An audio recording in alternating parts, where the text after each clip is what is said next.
this program to bring you a live telecast. Our regular programs will continue shortly. Please stay tuned.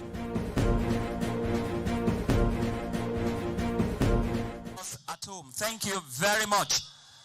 Your Excellency, the Governor of Ogun State, Prince Dr. Abeokuta CON, this is our first inauguration in the year 2026.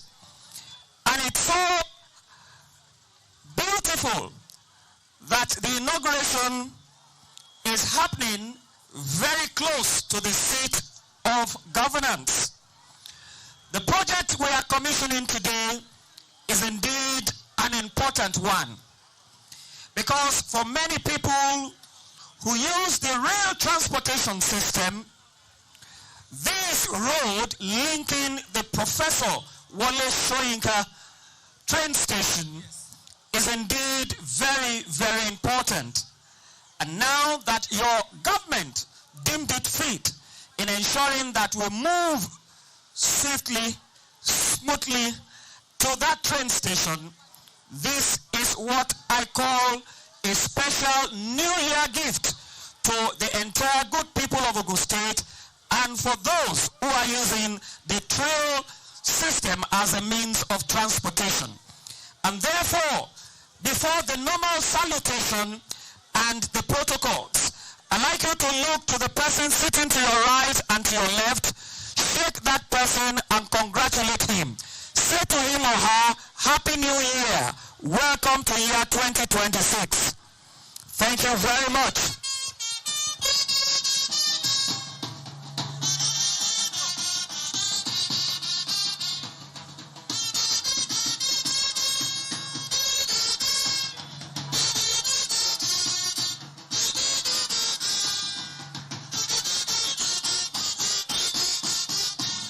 Thank you very much. Your Excellency, we indeed received this gift as a special New Year gift to us. And we also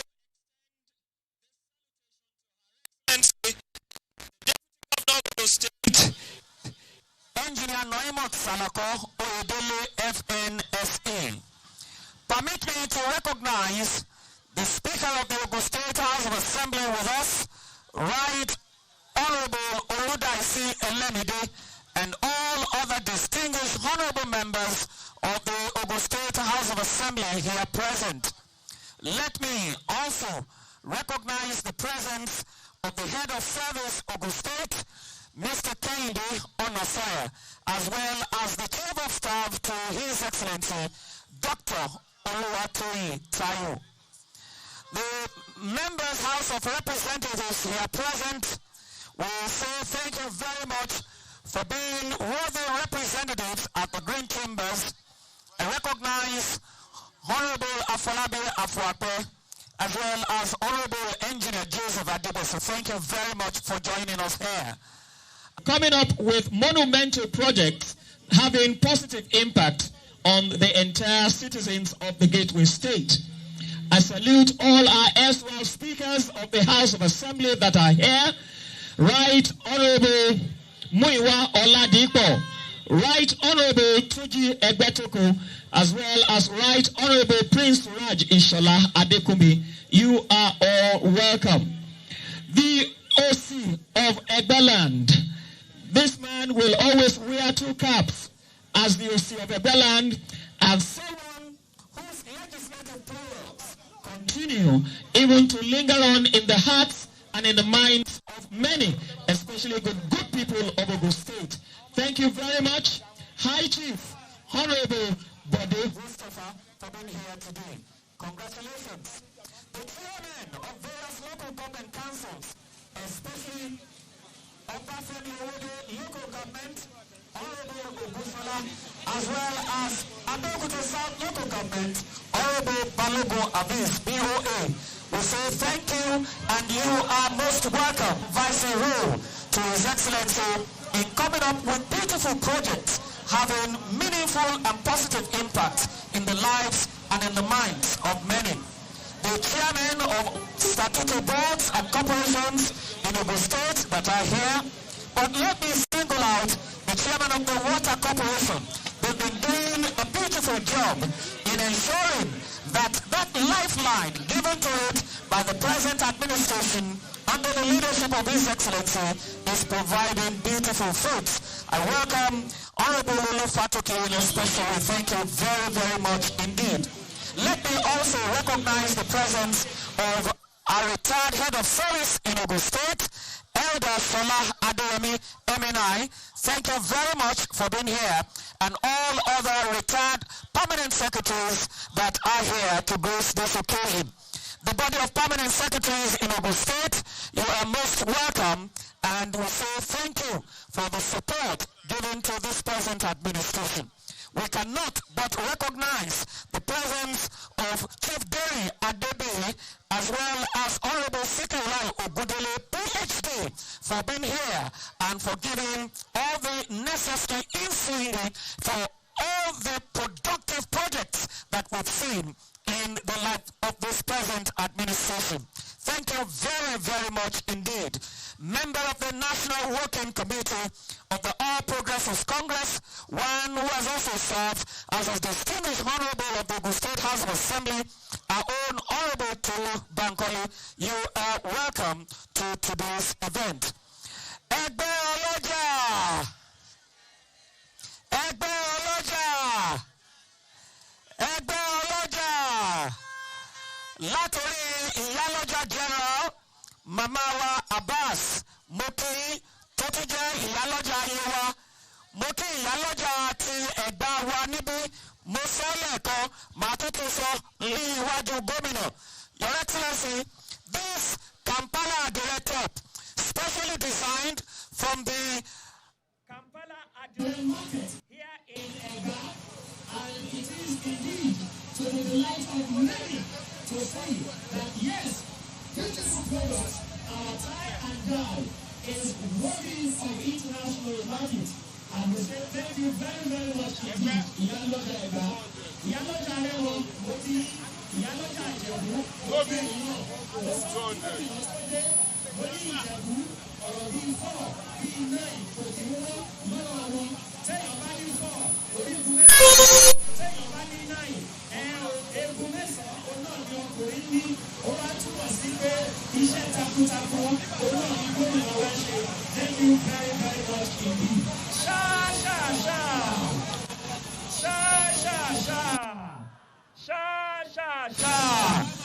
Our community, all farmers, thank you for being here. And Your Excellency, permit me to indeed salute the sector that will be using this project. That's talking about various road associations and unions that we have. Up Ogisform! Ẹ̀ṣẹ̀ lọ́pọ̀lọpọ̀. Up Yasoro! Up Road! Up Akomora! Up Amora!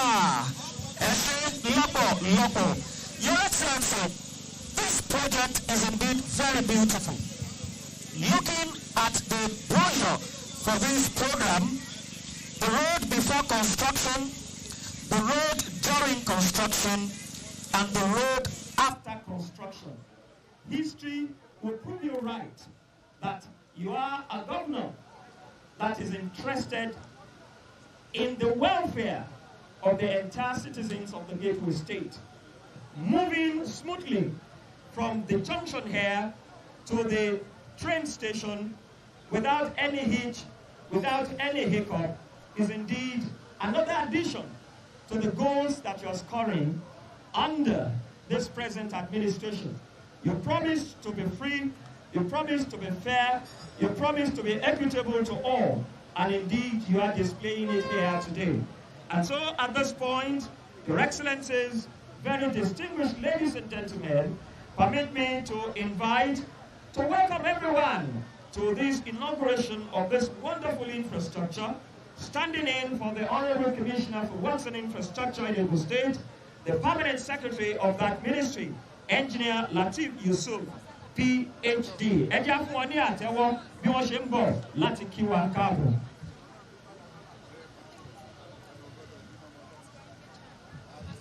Your Excellency, the Governor of Ogun State, President Abeokuta, CON. Kindly permit me, sir, to stand on the already established protocol. On behalf of His Excellency, President Abeokuta, CON, Governor of Ogun State, I welcome you to the commissioning ceremony of Laderin-Pro Professor Soyinka train station road, Abeokuta, in the Abeokuta South local government. This road is very significant because it makes the train station easily accessible for travelers. The road is 3 kilometers in length and 8 meters in width, with 6 crossing culverts and 3 discharge drains. Initially, this road was in a deplorable condition, and this made motorists and commuters going to the train station to experience difficulty in navigating their way through. In addition, residents of this area also had difficulty accessing their houses because of the condition of the road. However, with the completion of the road, the Professor Wole Soyinka train station is now easily accessible for passengers coming from Abeokuta, Shagamu Interchange, Laderin Workers Estate, and other surrounding communities in the area. The road now is movement, aid the transportation of goods and services, grant easy access to the residential properties and surrounding communities like the MKO Abiola Trade Fair Complex, Okusan, Abeokuta, and Laderin located within the axis. It will also promote tourism and social economic activities across Ogun State and will no doubt further encourage more passengers to patronize the Professor Wole Soyinka train station. We thank the traditional rulers, community leaders, residents, and guests that have come to witness today's commissioning ceremony. Thank you for the faith that you have in the administration of His Excellency, President Abeokuta, CON, Governor of Ogun State, who has continuously ensured that the needed infrastructural facilities are provided in all parts of Ogun State. Once again, I welcome you to the commissioning ceremony of the Laderin-Pro Professor Wole Soyinka train station road. Thank you and God bless. Ìgbéga ìpínlẹ̀ Ògùn àjọṣe wa ni.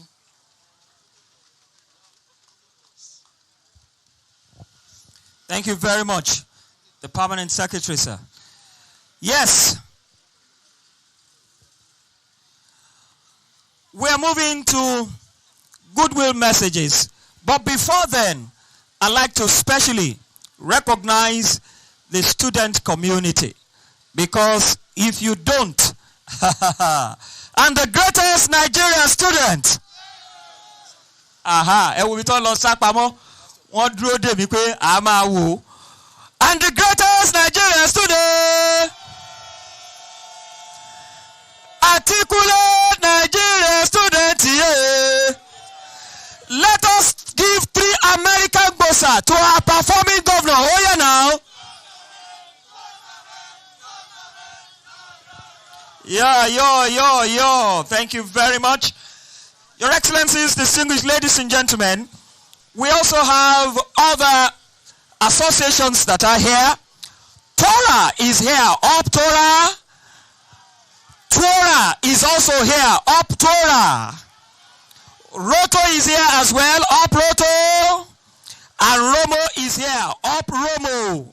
Thank you very much for being here to be part of this inauguration of this wonderful project.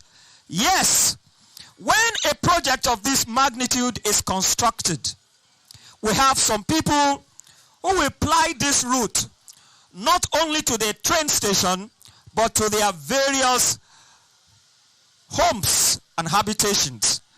And just before bringing the very first person to give the goodwill message, I recognize Her Excellency, former Deputy Governor in Ogun State, just joining us here today. Her Excellency, Chief Mrs. Yetunde Ononuga, you are most welcome.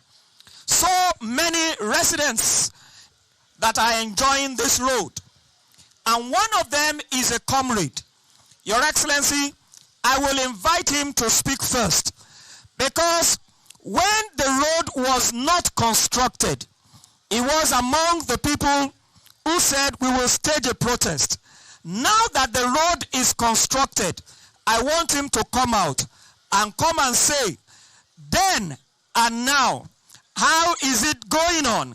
Distinguished ladies and gentlemen, I invite Comrade Laderin to please step forward to give a goodwill message. He was one of those who agitated for the construction of this road. Now it is constructed. We want to listen to you. Distinguished ladies and gentlemen, Comrade Laderin. Oh, Your Excellency, the Executive Governor of Lagos, of Ogun State. I'm sorry. The Executive Governor of Ogun State, our own Governor, Prince Dr. Abeokuta, the Deputy Governor, and the Cabinet member of the State Commissioners. I want to crave your indulgence to permit me to stand on the already established protocol. Probably because I'm rushing down from Lagos just to meet up with this event. That was why that slip of our speech was coming. Yes, I must say, I'm very, very glad that we are here today. Because actually we staged protest about 3 times, Excellency. We staged protest because we know good road is part of our fundamental rights. And honestly, we are the ones that can explain what we suffer. I don't have the opportunity to live in the bigger part of the state, but where I stay in this bush, I also felt it is necessary we have good roads. And I must say, this road is not only for our benefit, but when we look at the economic benefit of this road, it actually goes a very long way. And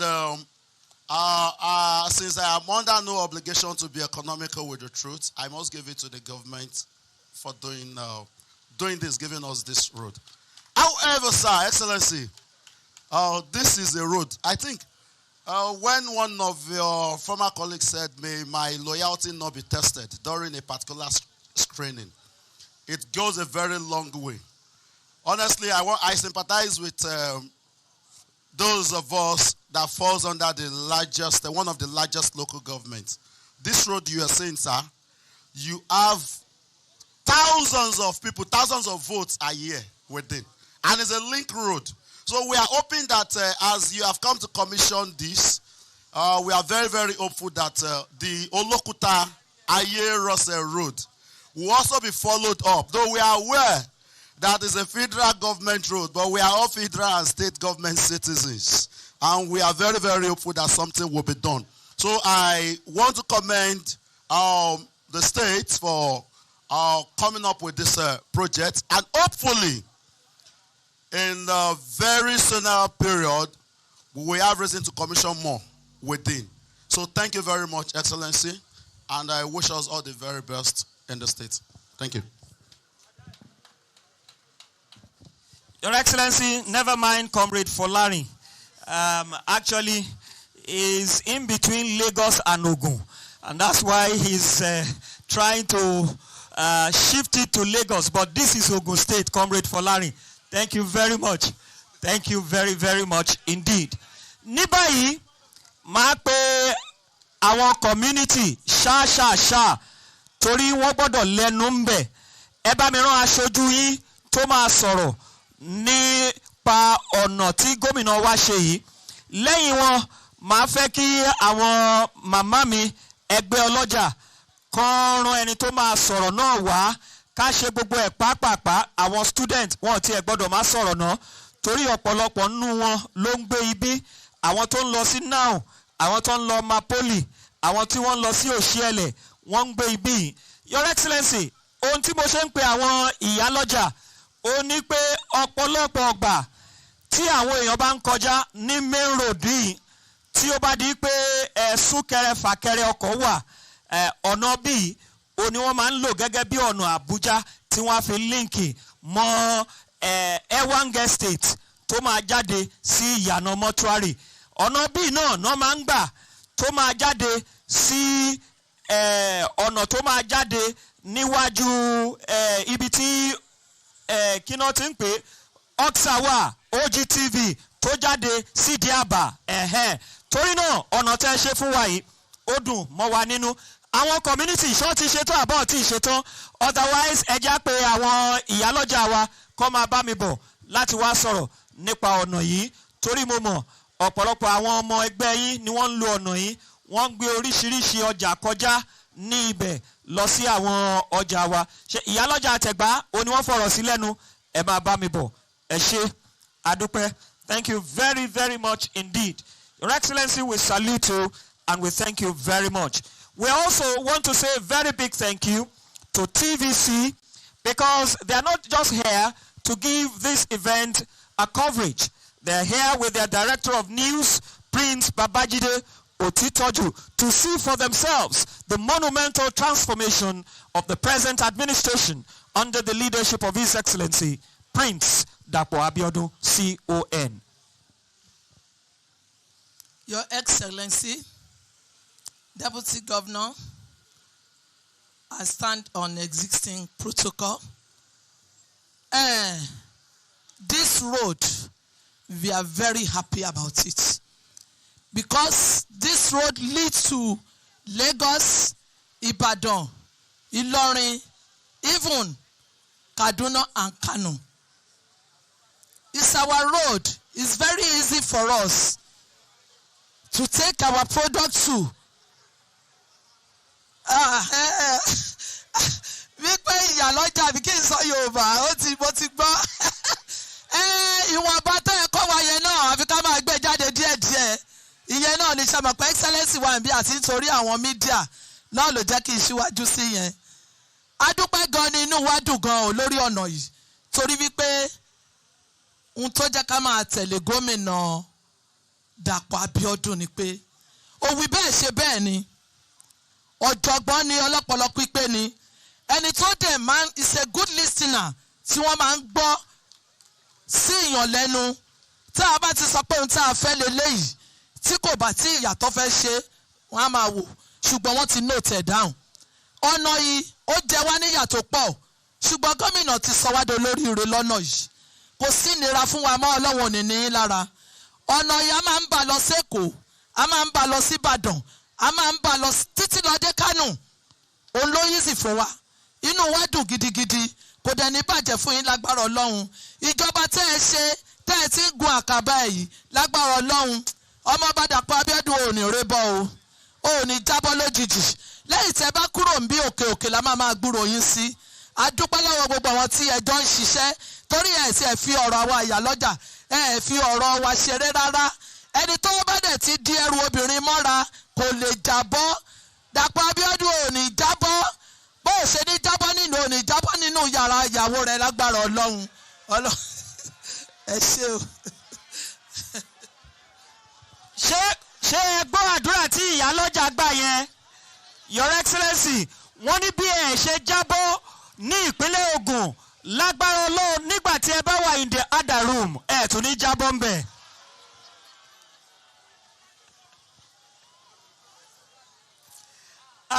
Àdúrà yẹn le, ó dẹ̀ kí, torí téèyàn bá wà ní the other room tí ò bá perform dáadáa, wàhálà wà.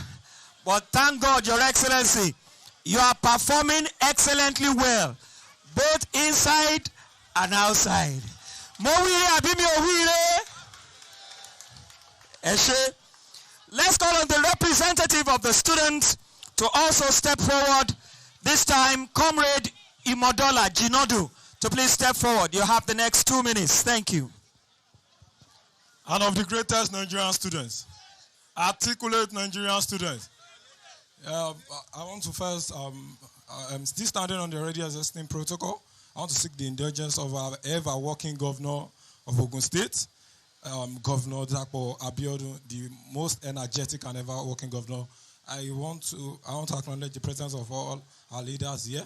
Oguntola, Comrade Oguntola Sunday is my name, representing the chairman of NANS Ogun JCC in person of Comrade Solution, as well as the National Registrar of Ogun State student in person of Comrade Castro.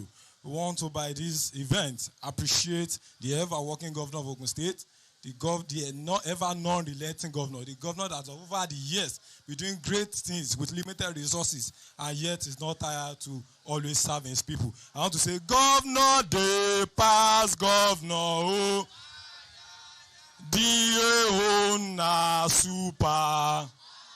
Comrades, Governor, dey pass governor, oh, the na super. Our ever respected and ever working governor, we do not take the opportunity for granted for putting your people first as a mandate that you have truly been serving over the years. We appreciate you, Mr. Governor, and we, as Oliver Twist, we always want more. So as you have taught us as our leader, we know that you will continue to do more for the good people of Ogun State. And we are guaranteed that your continuous political ambition, the entire student constituency, we are with you, our ever working governor, and we believe in your capacity. Of the greatest Nigerian student. Thank you very much. At this point, Your Excellency, we recognize our youths that are here. Build the youths! Build the youths! Thank you very much. And of course, our gateway bloggers that are here. These are the bloggers that will always post what is true about the present administration in Ogun State. Thank you very, very much indeed. And on behalf of one of the regular pliers of this road, Your Excellency, I sent my CCTV on this road.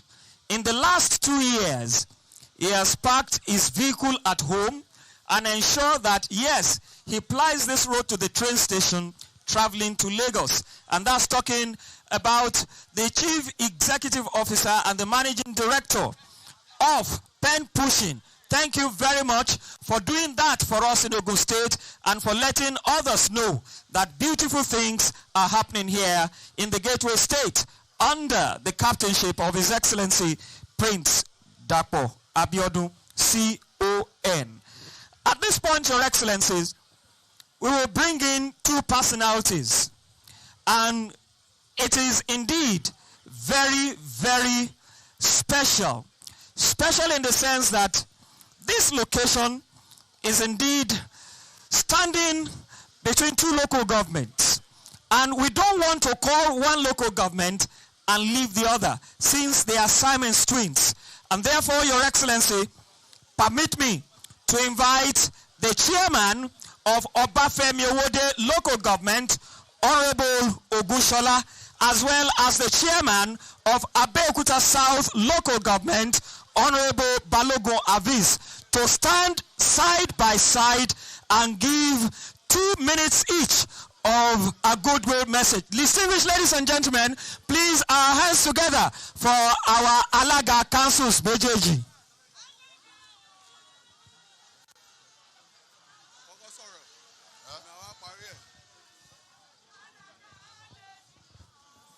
His Excellency, the Governor of Ogun State, Prince Dr. Dapo Abiodun, CON, permit me to stand on existing protocols while we discuss whose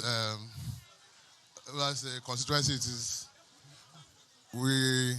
I've been one person that have been plying this road for a long time prior to the repairs, and I must say that this is highly commendable as one of the link roads that links this train station to Abeokuta South local government on this side of things, by the Laderin side. Then it also links it to Obafemi Owode on the Abeokuta side, just to establish the boundaries. But we thank you very much, sir. We commend you for this marvelous project, and we look forward to more coming, like the Abeokuta extension. Thank you very much, sir, for Obafemi. Thank you. Your Excellency, the Executive Governor of Ogun State, our own leader of our great party, our father, His Excellency Prince Dapo Abiodun, CON, the Deputy Governor of Ogun State, Alhaja Noimot Salako Yedele, the Speaker of Ogun State House of Assembly.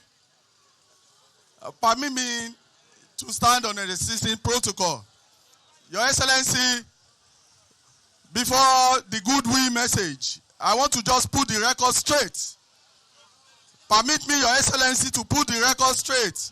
This place belongs to Obafemi Owode local government. And I have proof. Your Excellency, let them permit me to just share the record and put the record straight. Please, any leader,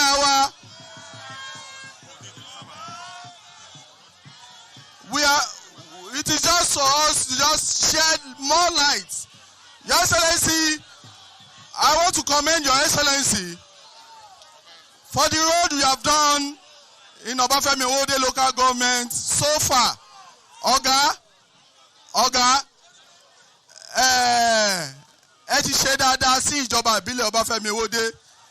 Kò ń ṣe nítorí pé a pààlà pẹ̀lú ìkẹ́nẹ́ ni, nítorí pé ẹ nífẹ̀ẹ́ wa ní ìjọba ìbílẹ̀ Ọbáfẹ́mi Owódé ni. And màá kọ́kọ́ dúpẹ́ nítorí pé tí a bá máa kà ní méjì mẹ́ta, and I hope our royal fathers from Obafemi Owode local government and the president wọ́n máa jẹ́rìí sí. Your Excellency, ní èní ní Arepo, àwọn ará Arepo say thank you, Your Excellency. Ní èní àwọn ará Magboro Makogi road that you have been doing, wọ́n ní kí n dúpẹ́ lọ́wọ́ yín, Your Excellency. Gbogbo àwọn ará Owódé Ẹ̀gbá láti Ṣìún Owódé Ẹ̀gbá lọ sí Ọ̀fadà, wọ́n ní kí n máa dúpẹ́ lọ́wọ́ yín gbogbo ìgbà. Your Excellency, even from Abeokuta, Adigbe, wọ́n ní kí n máa dúpẹ́ lọ́wọ́ yín fún ọ̀nà yẹn that connect 3 local governments, even though tó bá jẹ́ pátẹ́ Abeokuta South ló ti bẹ̀rẹ̀, but àwọn Ọbáfẹ́mi Owódé nìkan là ń enjoy ẹ̀ jù. Your Excellency, àwọn ará Adéṣan ní Mòwe, wọ́n ní kí n máa dúpẹ́ lọ́wọ́ yín púpọ̀ pẹ̀lú ọ̀rọ̀ ní ibùsọ́nà yẹn. Your Excellency, àwọn ará Ọbáfẹ́mi Owódé, ẹ jẹ́ kí n máa kà á lọ.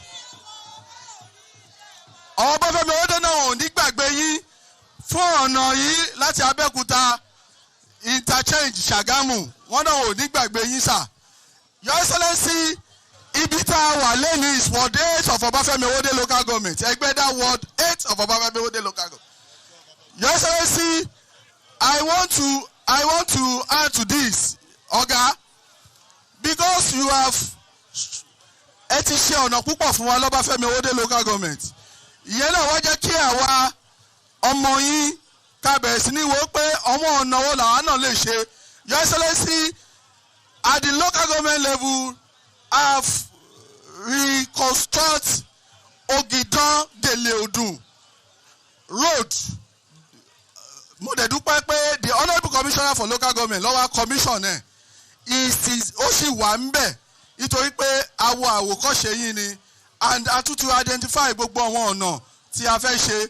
Ọ̀gá, àwọn ará Ẹlẹ́fun, àwọn ará Igbó Òtòkú ní ọ̀nà yìí, àwọn ará Kọ́jọlà, wọ́n ní kí n máa dúpẹ́ lọ́wọ́ yín nítorí pé Ọbáfẹ́mi Owódé local government ni. On this note, sir, a mọ̀ ní oore, a dẹ̀ tún sọ pé fún yín sà, pé gbogbo ìtókù tẹ̀sí ní lọ́kàn láti ṣe fún wa tí wọ́n dẹ̀ ti bẹ̀rẹ̀, Ọlọ́run ọba á fún yín lórí ọ̀fẹ́ láti parí ẹ̀. Torí títì tẹ́ ṣe fún wa yìí, béèyàn kan bá jí sìn, tá bá gbèrò, tá bá láti ń lọ sí ibikíbi tẹ́ dá ọ̀dà sí, ó save wa lapsover. One who has contributed his quota in so many levels. At the legislative level, he's there. When it comes to administration, he's also there. When it comes to the chieftaincy matters and communal issues, he's also very, very sound. At this point, Your Excellencies, permit me to also step forward in giving a short goodwill message. The OC of Egbaland, High Chief Bode Mustafa.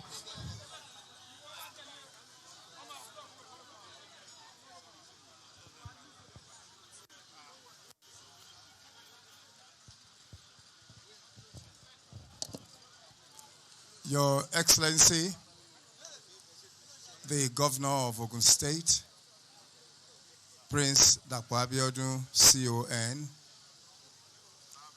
the Deputy Governor, Engineer Noimo Salako, and on that note, I would like to stand on existing protocols. Your Excellency, sir, you know that I'm not one who gives unnecessary compliments, but I must say that with this road, you have even shocked me.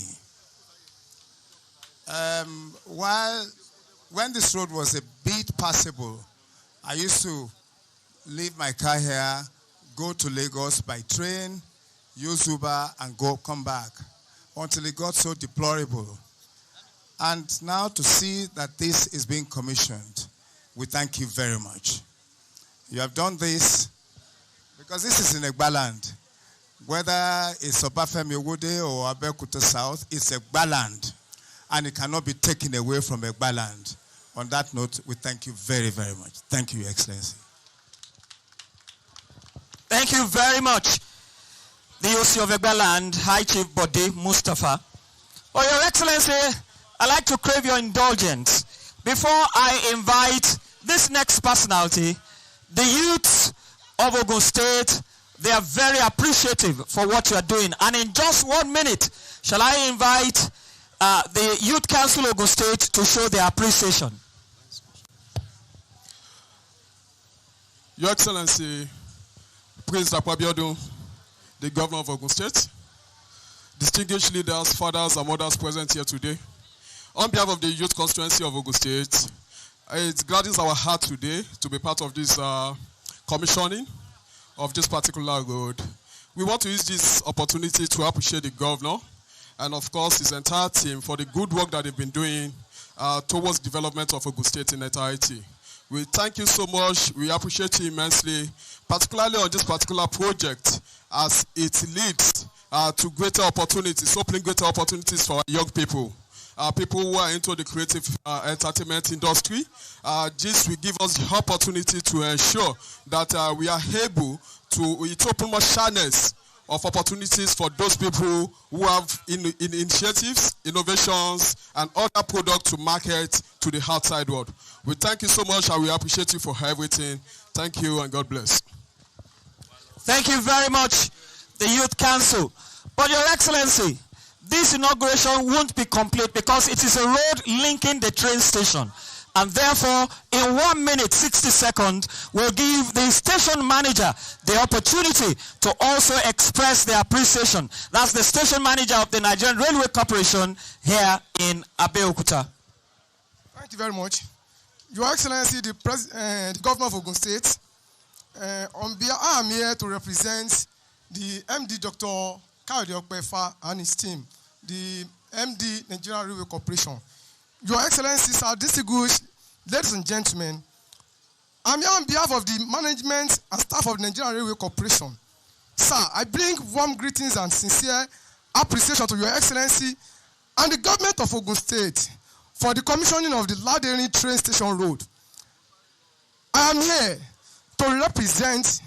today to represent the Managing Director of NRC, Dr. Okpefa, who is unavoidably absent due to an emergency official engagement in Abuja. He, however, directed that his goodwill, gratitude, and full support be conveyed to Your Excellency and the good people of Ogun State.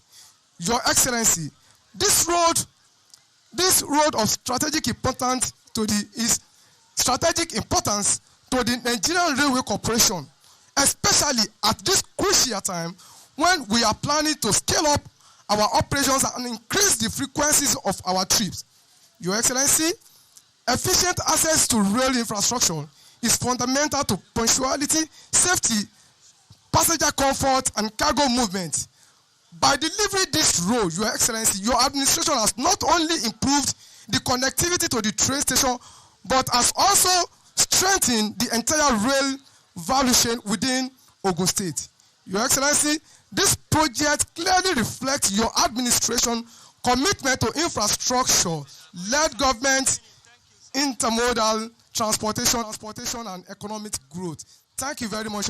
And Once again, the MD of Nigerian Railway Corporation, Dr. Kayode Okpefa, and his entire team congratulate Your Excellency on this laudable achievement. We commend your vision, leadership, and commitment to sustainable development. Thank you, Your Excellency. Thank you, ladies and gentlemen. Thank you very much. Yes, we have our worthy representatives. They are our eyes, our ears at the federal level. And today, one who comes from this axis is here to be part of this inauguration. He has served as a former commissioner in Ogun State, and today he is a member House of Representatives. Let's welcome Honorable Afolabi Afuape to also give his own voice to this inauguration today. Your Excellency, the Governor of Ogun State, the Deputy Governor, and all other protocol duly observed. I'm happy to be part of this historical event because this project is major to all concerned.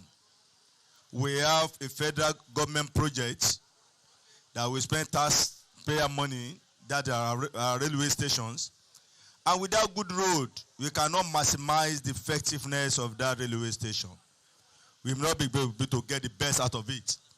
And I know that my Oga, the Governor of Ogun State, is a deliberate person. Whatever you want to do, you always bring the best out of it. I want to congratulate you and congratulate myself that we are witnessing the commissioning of this project. However, sir, you said by your benevolence, Oga, we are in Abuja to compliment your efforts. The other side of this road, sir, I started it a few months ago through my constituency project, but I know that we don't have the capacity to finish it. And like Oga used to say too, the reward for good job is more work. Now that you finish this, sir, I'm also appealing to you. The other side of that road, we need your intervention to complete it. So be able to maximize the advantage of this road. Those who are coming from the axis are very happy. But from Idiaba axis, we also need your intervention. I know that you won't ask me. I know the Commissioner for Water, I call it visited the place. We've been talking. I want to appeal to you. You are talk and do governor. We are very, very proud of your achievement in Ogun State, and we continue to be your full soldier. Thanks.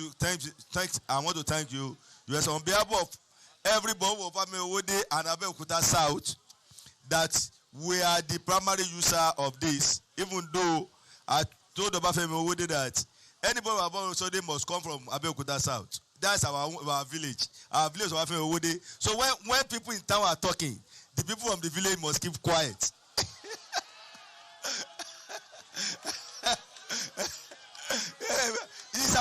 Where is our village?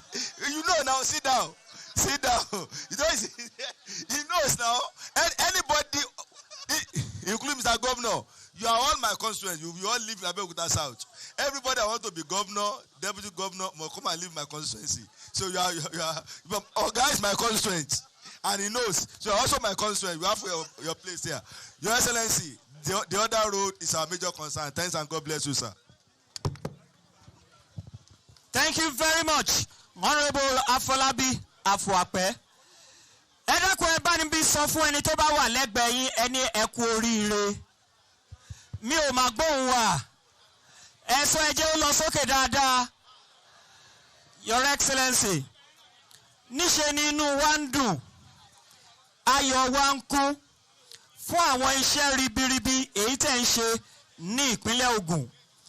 Mo máa ń sọ, màá dẹ̀ tún sọ, wípé ẹni tó bá dé fìlà bàbá wa Awólọ́wọ̀, tó bá ń lo jígí bàbá wa Awólọ́wọ̀, ó di dandan wípé ó ní láti ṣe iṣẹ́ takuntakun tí bàbá wa Awólọ́wọ̀ ṣe.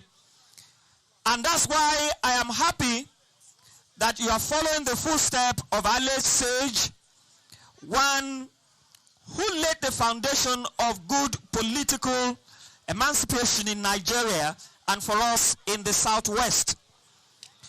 the projects that you've inaugurated thus far, the ones that are still in progress, and the ones that will still come will indeed be a reference point for so many years for the entire good people of the Gateway State.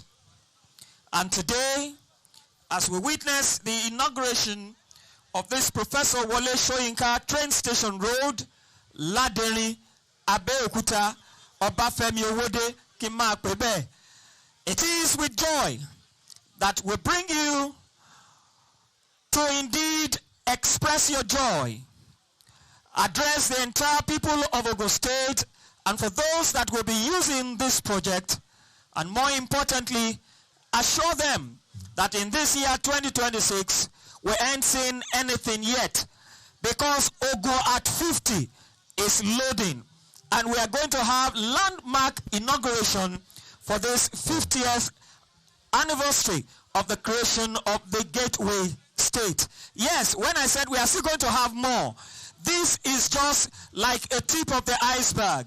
We are saying just have this to taste of what to expect, because our projects are of world-class standard. And that is why we refer to you not only as Mr. Road, Mr. Education, Mr. Transformation, and Mr. Transportation. Distinguished ladies and gentlemen, our hands together, welcoming His Excellency and the Trace Band with beautiful music to bring His Excellency to address us today. His Excellency Prince Dapo Abiodun, CON.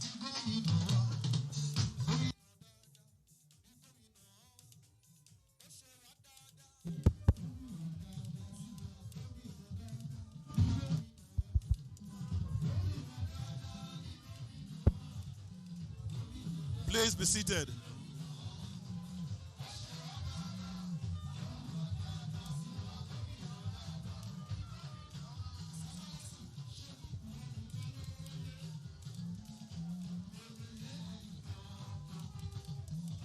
Ìdí tí mo ṣe yìn bàbá, èmi nìkan ló yé.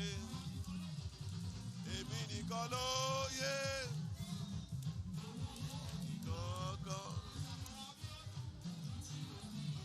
Osheo, èmi nìkan ló yé. Thank you very much. Before I go into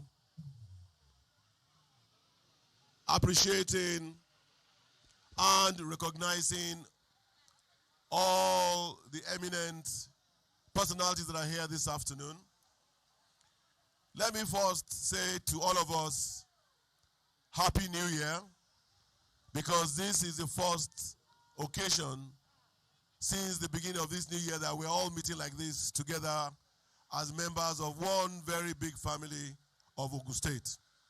So I wish all of us a prosperous, healthy, and new year ahead.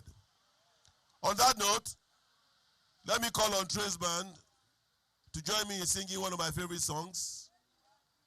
O ti ń ṣiṣẹ́ rẹ̀ bọ̀.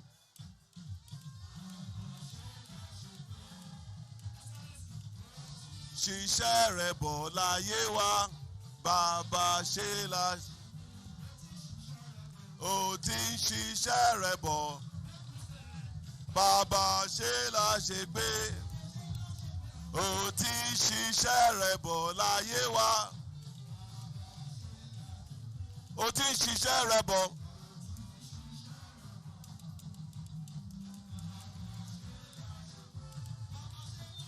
O ti ń ṣiṣẹ́ rẹ̀ bọ̀. Láṣẹ láṣẹ. Oshe. Thank you very much. Her Excellency, my Deputy Governor, the brandest new 60-year-old young lady in the universe, Engineer Noimot Salako Oyedele, the Speaker of the Ogun State House of Assembly, Right Honorable Oludaisi Elemide, and his Deputy Speaker, and all members of the Ogun State House of Assembly that are here this afternoon. My Head of Service, Mr. Kennedy Onosoya, Chief of Staff, Dr. Oluwatoyin Taiwo, Permit me to appreciate all members of the House of Representatives that are here, represented by Honorable Afolabi Afuakpe of Abeokuta South Federal Constituency and Honorable Joseph Adegbeson of Ijebu North, Ijebu East, and Ogun Waterside Federal Constituency. All members of the Ogun State Executive Council here present, permit me to use the Honorable Commissioner for Industry, Trade and Investment as a point of courtesy to all members of the State Council that are here. Unfortunately, the Commissioner for Works is unavoidably absent because he's bereaved. He was bereaved last night of someone very close to him, and our hearts and prayers are with him and his family. Permit me to appreciate all other members of the State Executive Council, my special advisors, my special assistants, my special assistants. I'll use Honorable Laderin-Pro, who is SA Works, and our special advisor on Works as point of courtesy to all other SAs that are here present. Permit me to appreciate all former deputy governors that are here present, using His Excellency Prince Segun Adeshegun and Her Excellency Chief Mrs. Yetunde Onanuga as a point of contact and courtesy to all of you. All erstwhile speakers of the Ogun State House of Assembly, Right Honorable Muyiwa Ladipo, Right Honorable Tunji Egbetokun, Right Honorable Suraj Adekunbi, I use you as a point of courtesy to all the erstwhile members of the House of Assembly, speakers. Our erstwhile members of the National Assembly are also here. We have the pleasure of having with us Senator Iyabo Anishulowo. Mama, I salute you. I thank you for joining us this afternoon. And of course, our High Chief, Bode Mustafa, the OC of Egbaland, who also spoke earlier. We have with us the chairman of the only party in Nigeria, the Ogun State branch of APC, Alhaji Yemi Sanusi is here with us. All members of the body of permanent secretaries, I greet you. All local government council chairmen, I greet you. And I don't even know who I should use at the point of courtesy now, because there's an ongoing tussle between Abeokuta South and Obafemi Wole. So I use both council chairmen as points of contacts to greet all council chairmen that are here this afternoon. All members of the Association of Retired Heads of Service that are here present, and of course, retired permanent secretaries. Permit me to appreciate Elder Shola Adeyemi MNI and use him as a point of courtesy to all our retirees that are here. Our traditional rulers are here in their numbers, and I want to appreciate them, and I want to thank the Olu of Owode, His Royal Highness Obakola Wole Shoemo, using him as a point of courtesy to salute all our KBACs. All members of the Governor's Elders Advisory Council, I want to salute you. I want to thank you. Ekwagba, Ekweto, I use Baba 90, Chief Olu Agemo, as a point of reference and courtesy to all of you. All our Iyalojas, Egbe Oloja, Egbe Oloja, Egbe Oloja. I'll use our Iyaloja General, Mrs. Yemisi Abbas, as a point of greetings to all our Iyalojas.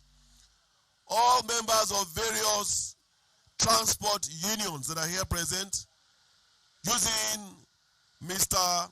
Alhaji Taufik Shokoya, aka Danku, and also the chairman of that sector, Alhaji Lukman Adumo, as a point of courtesy to all of you. All members of our community development associations and all other associations, all our students associations, all our youth associations, all our comrades, all other very eminent and distinguished personalities that are here today, members of the press, ladies and gentlemen. It is indeed a pleasure for me to be here this afternoon, particularly as this will probably be our first official assignment in this new year of 2026. And it is an amazing way to start the year. Start the year by commissioning purposeful, impactful projects across the Ogun State landscape.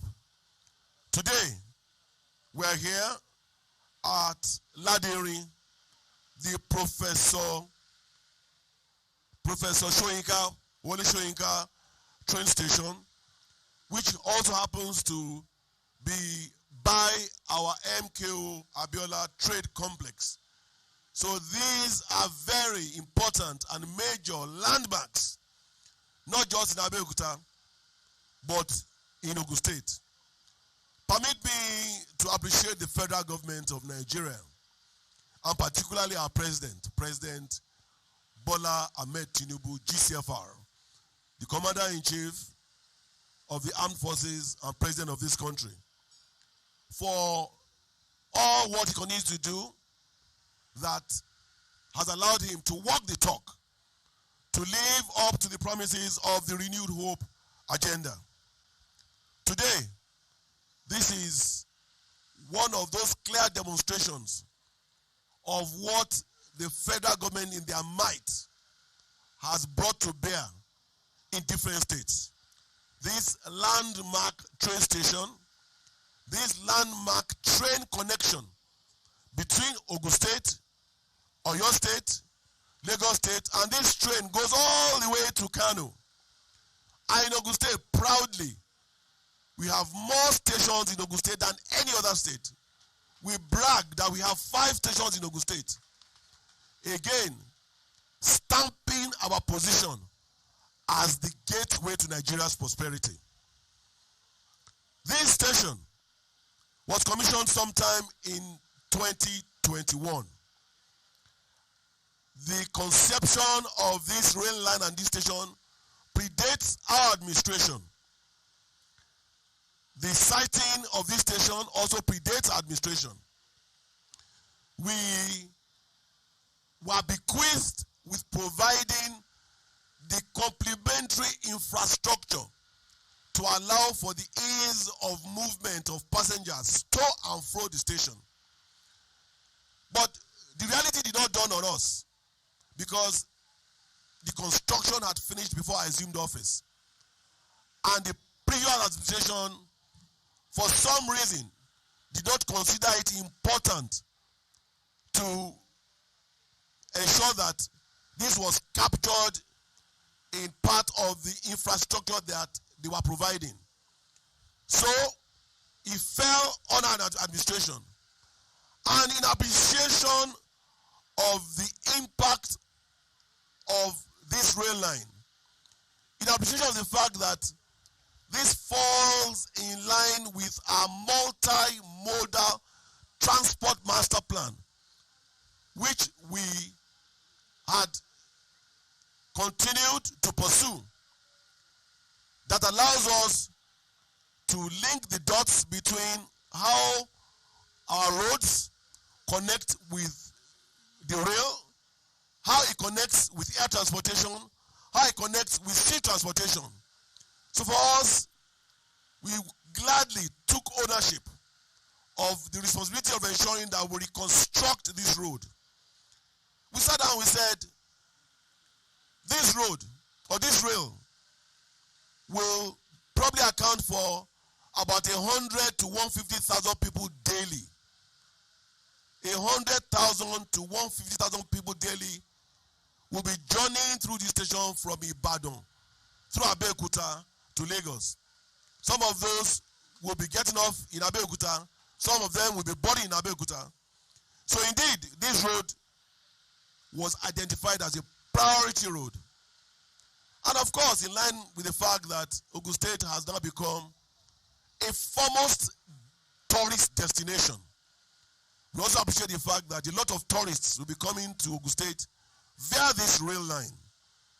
So in view of that, and plus the fact that this station was named after one of our illustrious sons of Ogun State, our very own Professor Wole Soyinka, the first Nobel Prize winner on this continent. we realized the fact that we needed to prioritize this road. Now, unfortunately, because it was not conceived when the train station itself was conceived, there had been a lot of encroachment on the alignment. The terrain itself was extremely very rough. We had issues with drainage. But our Ministry of Works and Infrastructure, they went, took on this task, worked very hard. This road had to be redesigned between 3 to 4 times because of the peculiarity of the terrain. To God be all the glory. The construction is now completed. It is probably about 3.5 kilometers. But it is not the length of the road that is important. It is the service, the complementary service, the impactful service that this road continues to render by allowing hundreds of thousands of people every month, every year to find an alternative means of coming to our state besides coming on the Lagos-Ibadan Expressway. Again, in the last 6 years, my administration has constructed, at the minimum, 1,600 kilometers of road. 1,600 kilometers of road. And that's not a joke. And I make bold to say that, at the risk of sounding immodest, that is more roads than 2 administrations before me constructed. And they can come and contradict me because facts and figures don't lie. As we speak, we have at least 20 roads, 20 roads, ready for commissioning across the 3 central districts. I mean, from Ijebu to Remo to Egba to Yewa, 20 roads are waiting commissioning.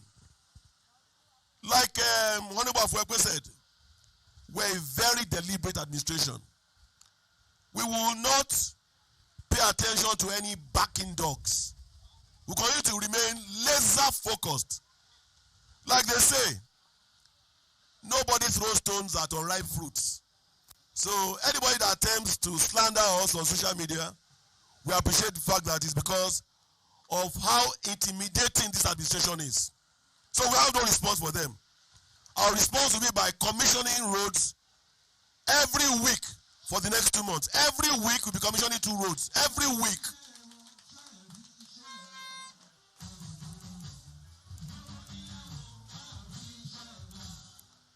You know, I was telling my deputy governor, I said, we have reconstructed every road that leads into Ogun State. Every major road leading to Ogun State today has been reconstructed. And you can contradict me. The first major road we reconstructed was the Ijebu-Ode Mojoda-Ekpe road. Today you can travel between Ekpe and Ijebu-Ode. It will take you just 10 minutes. That was a journey that before, if you dare to travel on that road, the experience, you may not even live to tell it. We now came here to the interchange to Abeokuta, which had become a death trap. We reconstructed that road. 42 kilometers of dual carriageway equates to 84 kilometers of single carriageway. That has been reconstructed. We went to Agbara Aton Lusada. That's the road leading to the biggest industrial estate in this country. Agbara Aton, about 22 kilometers of bad road. The business committee there, the manufacturers called me and said, Your Excellency, that was when I won my election, before I was sworn in, that if you can reconstruct this road for us, it will revive the economy of Ogun State because trailers are falling down on this road, businesses are shutting down, they're going to Lekki, they're going to Accra, they're going to Ghana. And I made a promise to them. I said, I will be a promise-keeping governor. Today, we have practically completed that road. One section, one lane from Agbara Aton to has been completed 100%. One part of the dual carriage, 100%. And we are about 75% completed the other side, dual carriageway. We left that.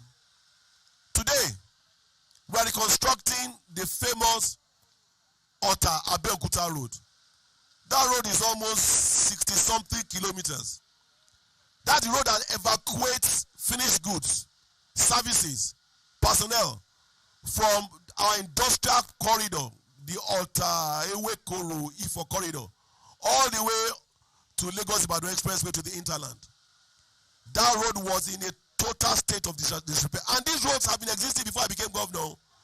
Other governors have been coming and going, and not paying attention to these roads. When I attempted to start the construction of this road, even the federal government at that time started fighting me. One minister said that Abeokuta knows the law. He knows that he cannot go and reconstruct that road. And I said, you know what? I will reconstruct that road and take it to people's court. Come and stop me. Today, I proudly beat my chest and said that road will be completed in the next 9 months. Ekilapu! Ekilapu!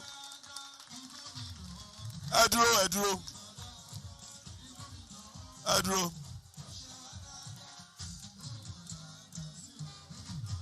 Shagamu Ijebode Road had become almost unpassable. And I went to Mr. President. I said, Mr. President, there's a road that is embarrassing me besides Abeokuta Road. He said, which road again is that, Tapo? I said, Shagamu Abeokuta Road.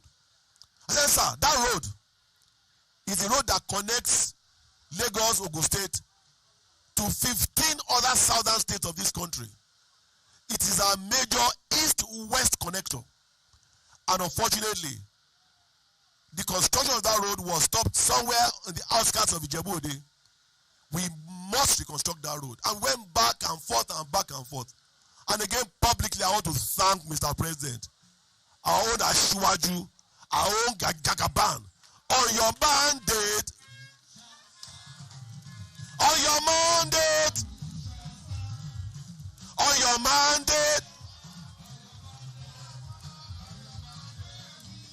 Thank you.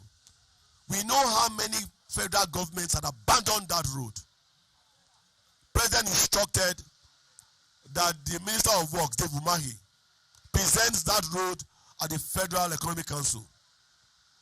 That road was not only awarded for the construction, it was awarded to be reconstructed in reinforced concrete.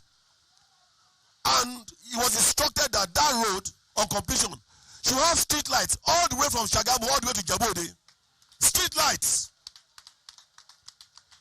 So when people are talking, I say to them, don't mind them. As it is sweet us, it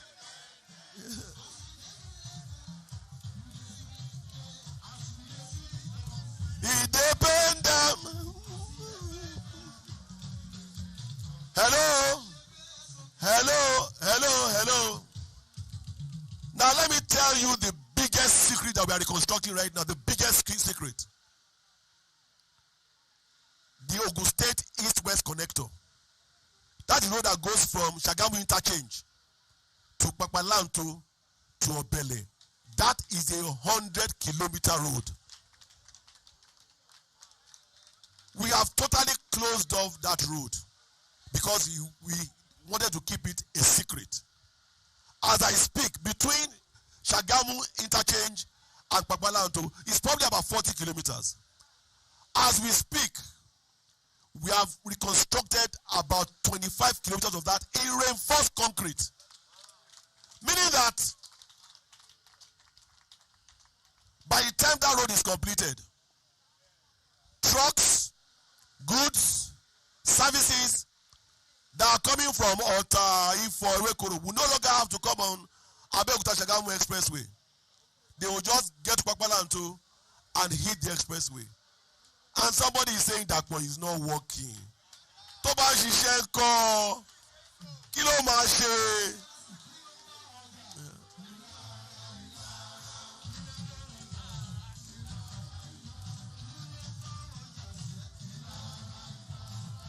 Hello? You know, in appreciation of this laudable and impactful multimodal transport systems we are putting in place, I don't even want to talk about the airport again, because we've talked about the airport so many times. I don't talk about the airport. The business community continue to show us the appreciation. And how are they doing that? Today, Ogun State's economy has grown from about 4 trillion when I assumed office to 17 trillion. That is about $12 billion. Ogun State's economy has grown 4 times under my watch. Agilapu. Agilap.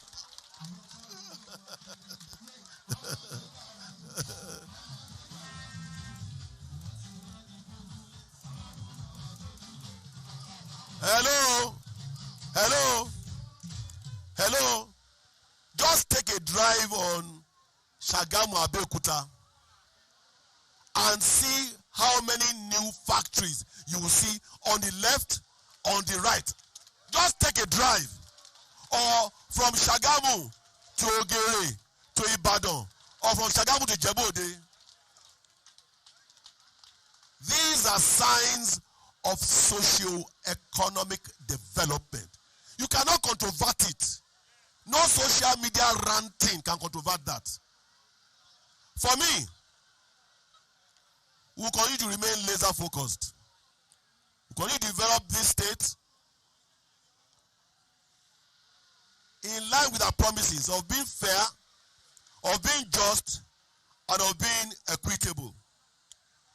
I want to thank Mr. President once again, because his bold and audacious initiatives that he began implementing as soon as he assumed office on the 29th of May 2023 is what has made people like me superstars. Because now we have so much money for infrastructure. We are paying pensions. Local government has so much money. They are doing projects. You heard Obafemi Wole saying he constructed a road. A chairman said he constructed a road. How many roads did the council chairman construct before the Abeokuta became governor? How many roads did the government chairman construct before Ashwaju became president? Council chairmen are constructing roads. They're commissioning roads. Abibeko, Nigeria is working.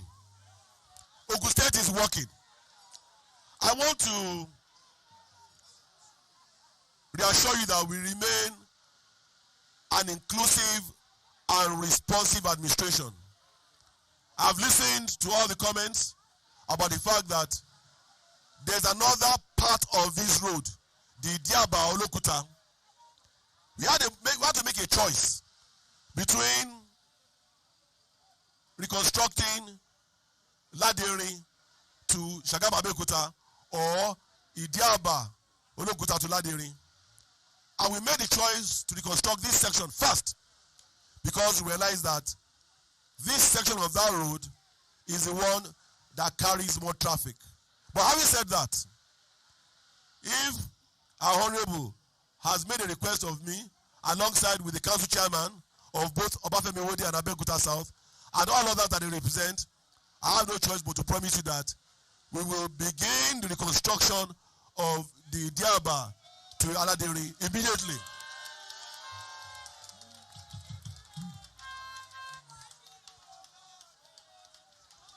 In the words of our High Chief, Chief Bode Mustafa Diosi of Egba, he said, either this road is in Obafemi Wole or is in Abeokuta South. This road is in Ogun State. Abeko. Well, you said Egbaland. I'm saying Ogun State. So on that note, I want to congratulate all of us, all those who will be coming to visit us in Ogun State, to live, to work, to play, to visit our tourist sites in Ogun State. I want to plead with the constituents of this Laderin area. Please take ownership of this road. Look after it. It is your road. We know how many middle income, upper income people live around this area. Let us be responsible. Let us ensure that we do not throw garbage on this road. so we can enjoy this road for many, many more years to come. In the next few weeks, I'll be meeting all of you over and over again as we move from central to east to west in commissioning various projects. By the grace of God, Ogun State will be 50 next month. And these projects will be projects that will allow us to celebrate 50 years of our existence as a corporate state. On that note, I want to thank all of you for coming to be part of this landmark occasion. God bless you. God bless Ogun State. God bless Nigeria. Ìgbéga ìpínlẹ̀ Ògùn.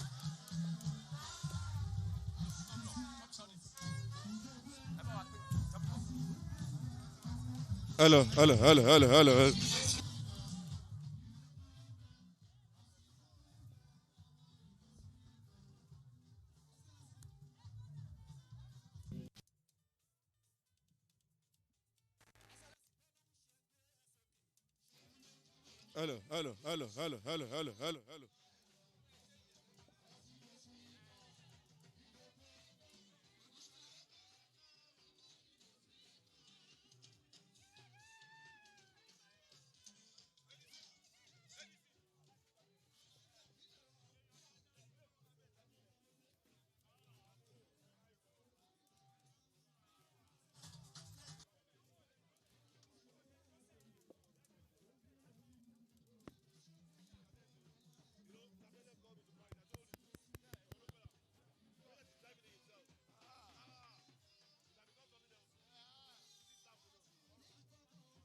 Hello.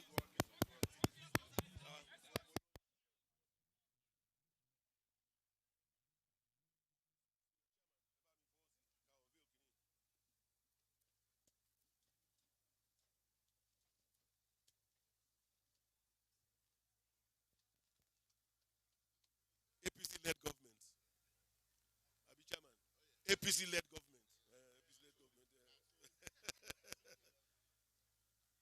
Ogun State government, Ministry of Works and Infrastructure.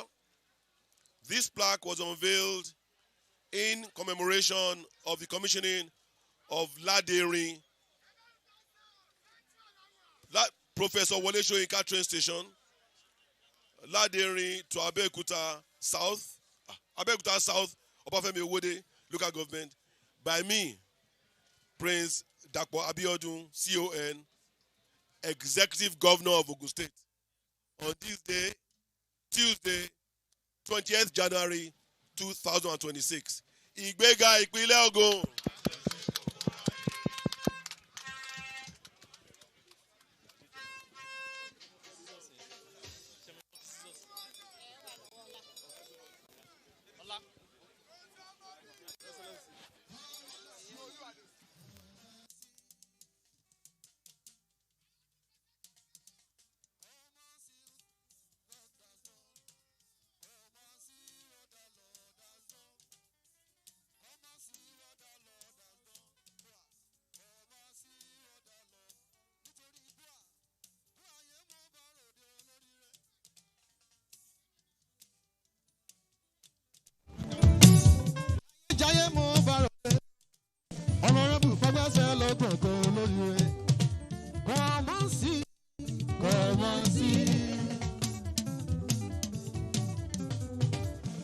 Come and see what the Lord has done.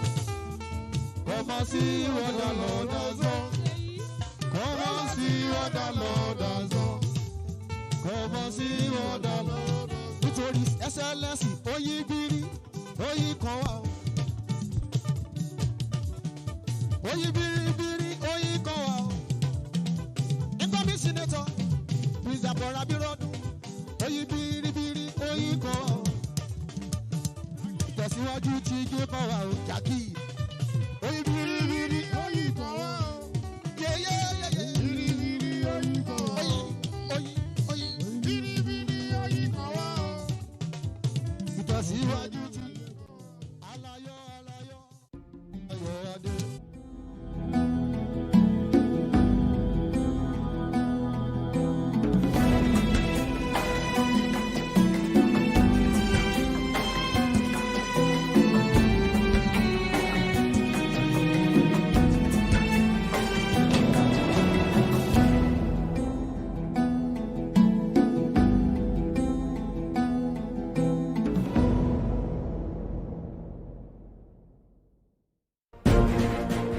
Welcome back from the live telecast. We'll now continue with our regular programs. Stay tuned.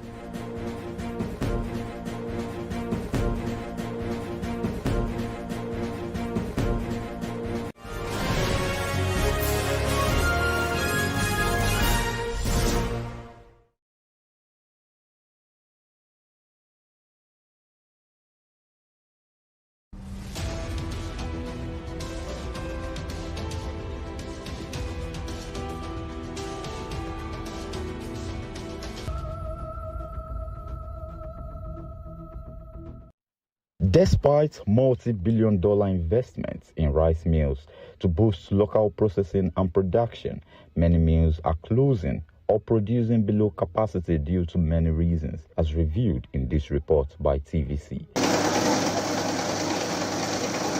In Benue State, an entrepreneur, Mrs. Wese, who has operated here in Wadata rice mills, said her business is operating at a loss even as prices drop. I started operating here since 86, 87. People doesn't come down here. They prefer going to Urukun, which is by the roadside. If our road is being maintained, people will come here also.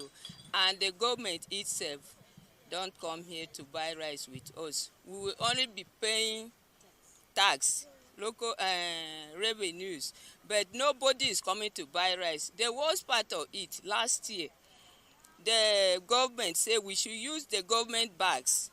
We now use the government bags, which is 28. After buying the rice at costly price, they will now go and bring rice from another state. Some will say big bull from Kano State, from all these parts of all other places. We that are in Makurdi with them, they doesn't buy from us. The market is now very bad. Other operators state reasons for their losses as they call on the state government for patronage and to assist with access road. Here, some persons will even say they don't even know something like that exists here, even though they said it has been in existence since 1980. But that is just it. Like you see, the place is quiet. We are just managing because it's not good to stay at home. Last year, I would say at least prices were better. A tin of rice we were selling for, say, 40, 30, 35. But this time is very, very poor. Now, some persons will come and give us 14,000. And the way we are buying the bags, these Benue bags, from farmers is not funny. You see, they sell this time around 20,000 compared to last year, 40,000. But still, customers are not coming. Their major problem is that they are appealing to the government to come and work the road. And then they say, if there's any festivity, they should please recognize them. The price of rice now, I understand that it's 20,000 naira per bushel. And the paddy rice in the village is more than what you're expecting. And they still sell because there's no market. We beat it down. They sell it 20,000, but now we beat it to 16, 18,000. Still yet, we don't get customers. Last year we sell bushel was 40,000 naira per bushel. And still we have customers.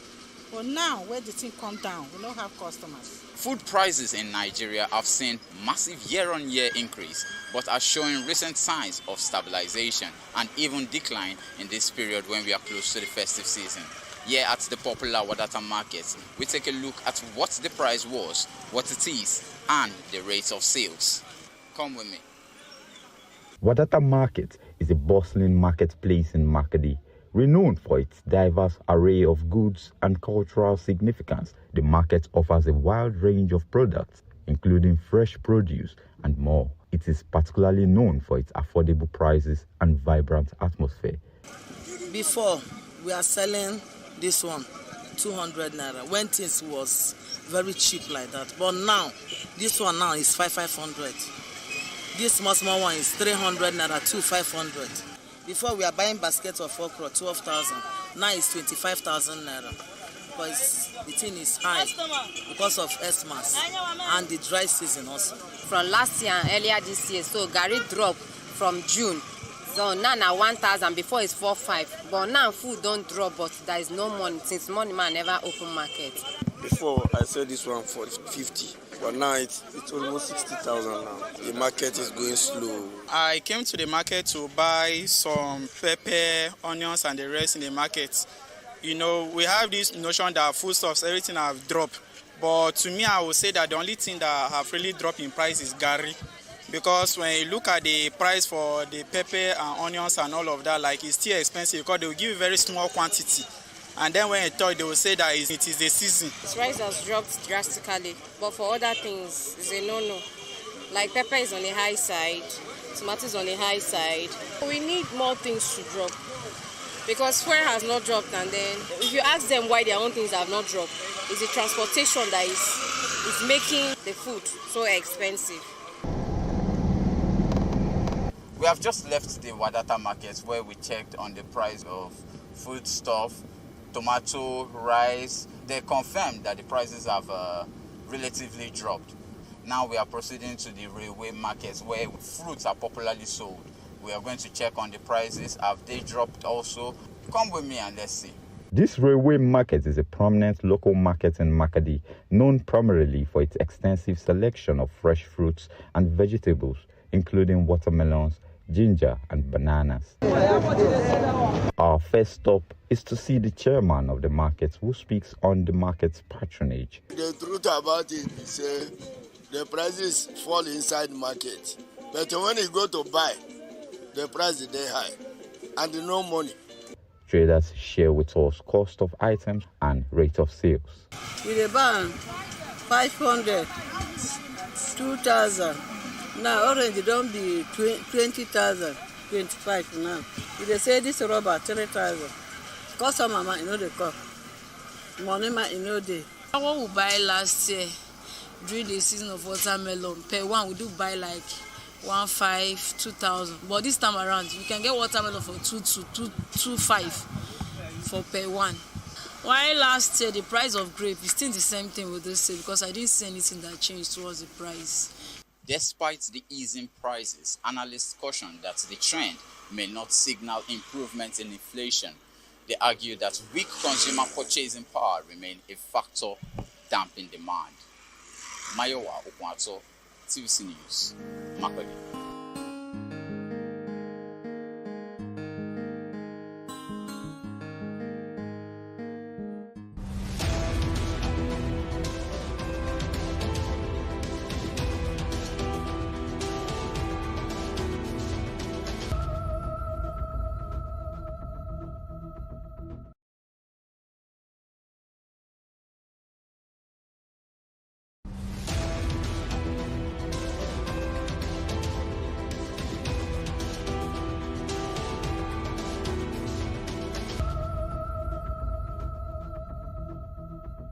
Self-kidnapping refers to a situation where individuals stage their own adoption in order to extort money, often from close relatives. The Nigerian police force insists that self-kidnapping is a criminal offense punishable under the law. Two recent cases handled by the Lagos State Command highlights this disturbing trend. The first involves a 15-year-old schoolboy who allegedly staged his own adoption with the help of 4 friends. According to police investigations, the boy coordinated the plot, leading his mother to pay a ransom of 1.7 million to the group. In another case, a 26-year-old woman, Mrs. Bada, allegedly conspired with 30-year-old accomplice Adedamola Daniel to fake her kidnap. The aim, police say, was to extort money from her husband, Mr. Bada, who resides in South Africa. At the end of the ordeal, a ransom of 2.5 million was reportedly paid. The Commissioner of Police says the command has taken decisive steps to address the issue. I won't say underage, because these are people that are young adults, kind of, because there's a 20 years old there, there are two 19 years old. The others are just 15 and 17 that we can say they fall under a young person. These are people that attended the same secondary school, and two of them have passed out of that school and some are still inside. They could not within themselves because the mother, we learned, received a contribution from where she worked of about 4 million. So these suspects now wanted to take out of the money. I think it would have been good if such a child give a good reason why he needs the money from the mother. But he faked his own kidnap, and 1.7 million naira was paid as ransom. He describes it as troubling that in some instances, families pressure the police to have such cases withdrawn. When you look at the second instance of an housewife whose husband is in South Africa, these are young couple that should be concerned of issue of childbearing and issue of taking proper care of their children. And the wife decided to disguise kidnapping. She has collected a ransom of 2.5 million for her own kidnap from the husband who's in South Africa. Even the family are trying to weigh in on the police, but we said no, this is a criminal act and it will be treated as such. Human rights lawyer Malaki Ogumadu explains that while the law may not have specifically envisaged self-kidnapping, existing kidnapping laws apply with penalties that can extend to life imprisonment. It now attracts life imprisonment, which makes it effectively a capital offense. So it varies from, don't forget, it's a federal offense. Then states have also replicated the legislations, or if you like, domesticated the legislations to suit the peculiar circumstances of their own experiences in their respective states. According to him, criminal prosecution is not affected by whether the victim's family chooses to forgive or not. There is no criminal case in Nigeria that is between the victim and the defendant. You don't have Ivy Kano against Joseph Okafor or Malam Sule. Except a fiat is obtained from the Ministry of Justice, either of the Federation or in the state where you first, and it's seldomly done, rarely obtained. Most often than not, what you have is either Commissioner of Police against the defendant, who is the accused person, or the Inspector General of Police against DSS, against NDLA, against, and so on. And so you could see that in criminal jurisprudence, really, it is the state that gets distorted and exposed to crime, and that has the additional burden to correct that social behavior. While some observers view self-kidnapping as evidence of a decline in societal values, others attribute it to economic hardship. Although there is no comprehensive database on self-kidnapping cases in Nigeria, security agencies describe the act as disturbing, warning that it diverts critical resources from tackling genuine cases of adoption. Ivy Kano, TVC News, Lagos.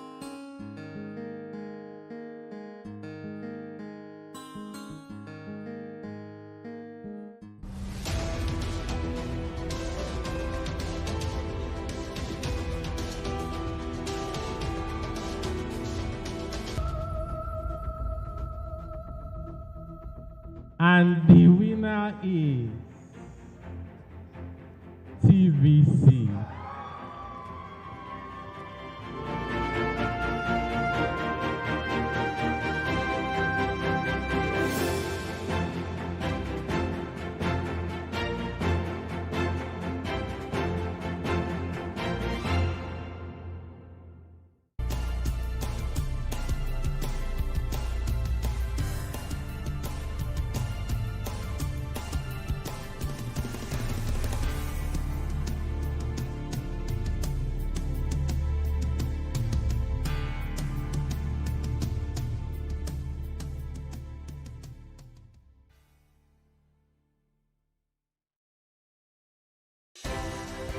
At TVC News, wherever the big news story is happening, we're geared up to break it. TVC News, first with breaking news.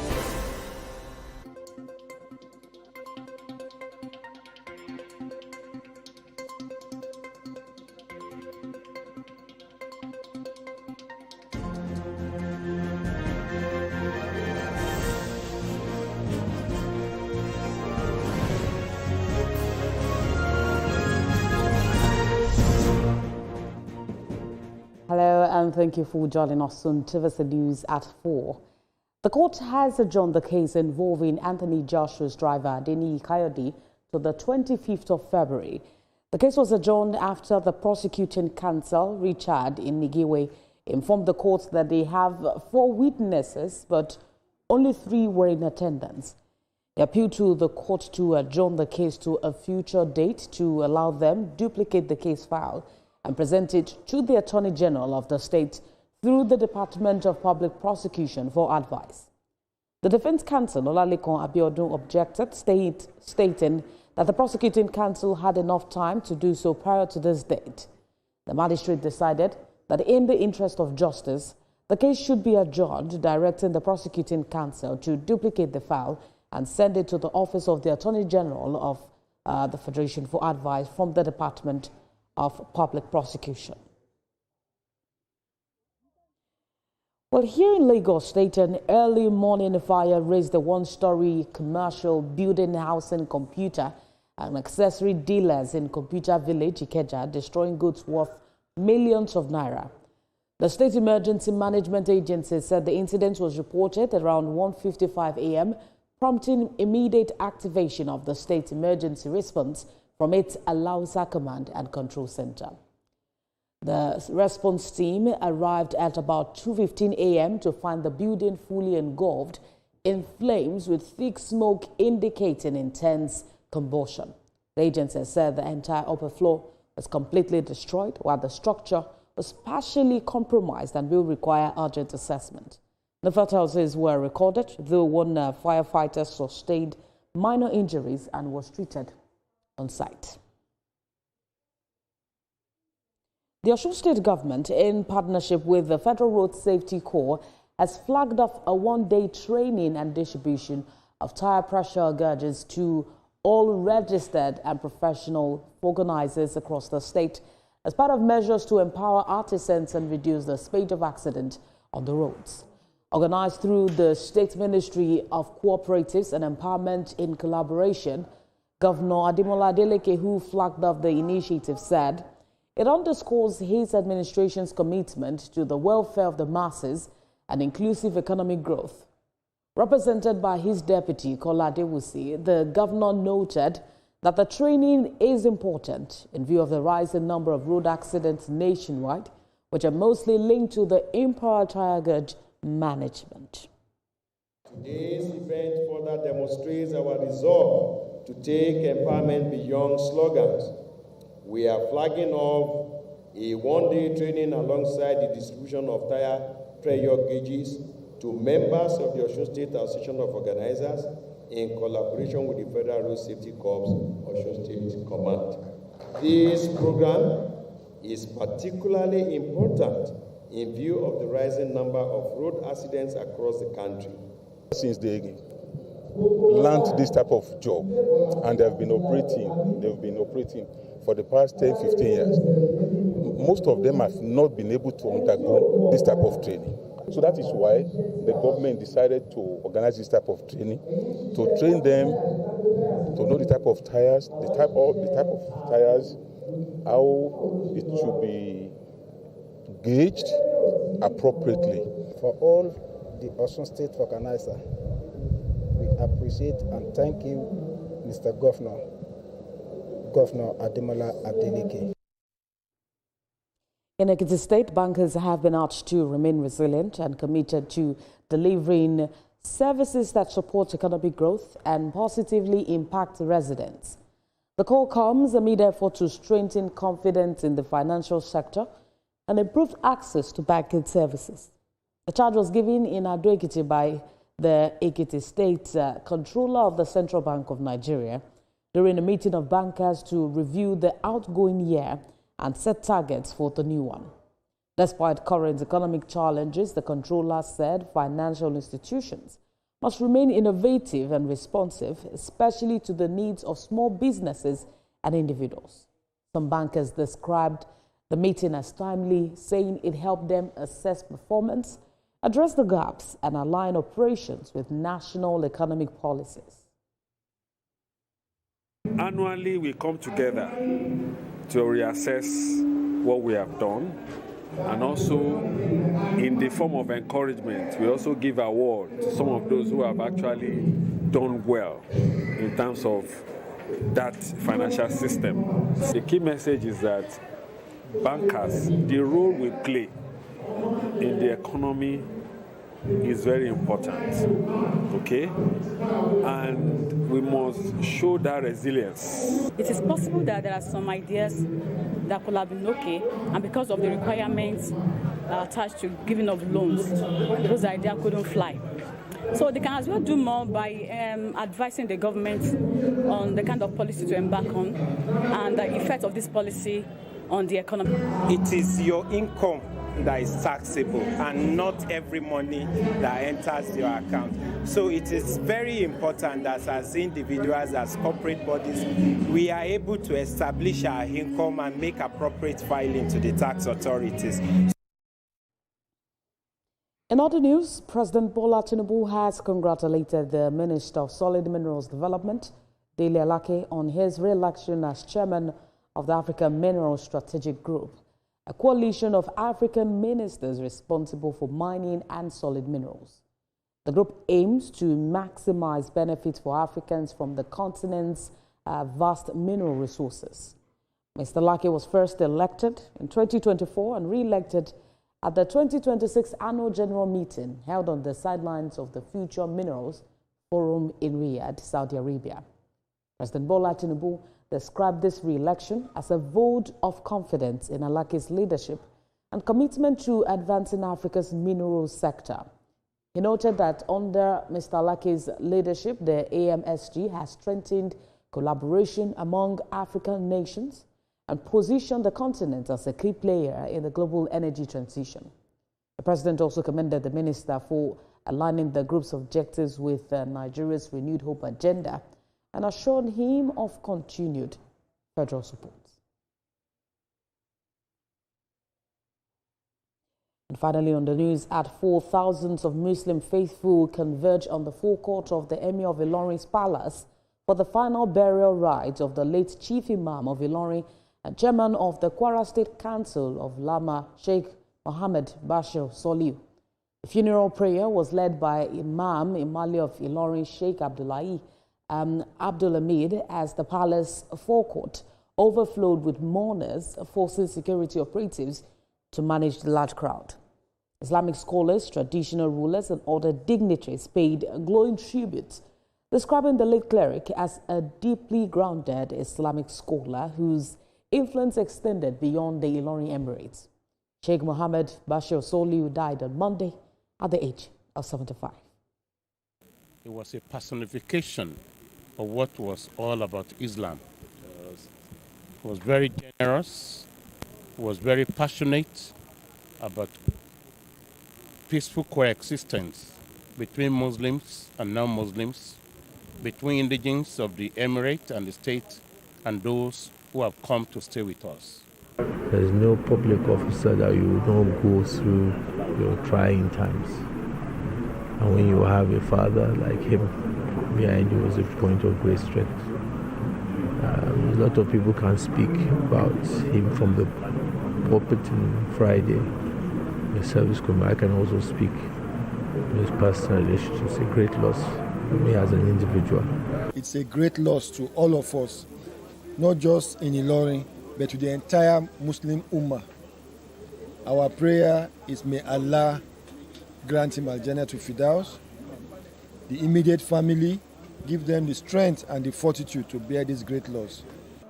There is nothing we can do now but to just pray that Almighty Allah, in His infinite mercy, grant him al-Jannah Firdaus.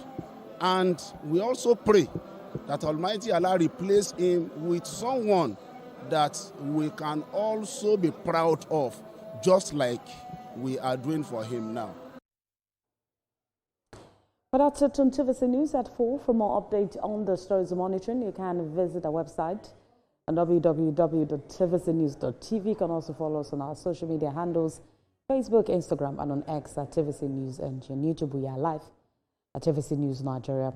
Up next is a Sport Desk. I'm Olamide Adeyemi. Thanks for watching.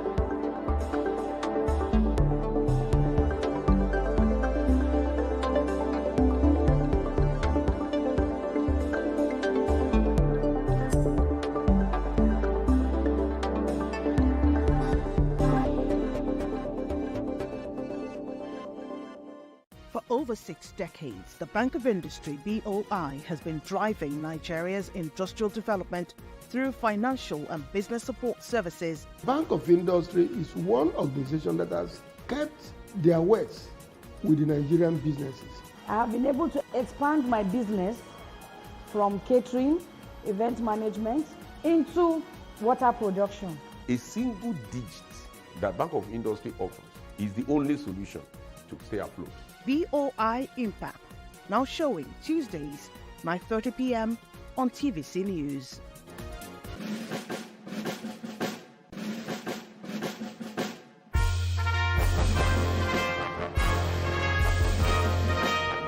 Trade, security, revenue.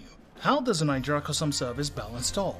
Find out every Tuesday in the evening on Customs Duty, your ultimate guide to customs operations, trade facilitation, and national security. Join us as we break down customs policies, answer your questions, and bring you exclusive insights on customs operations. Stay informed, stay ahead. Customs Duty, every Tuesday at 6:30 in the evening, only on TVC.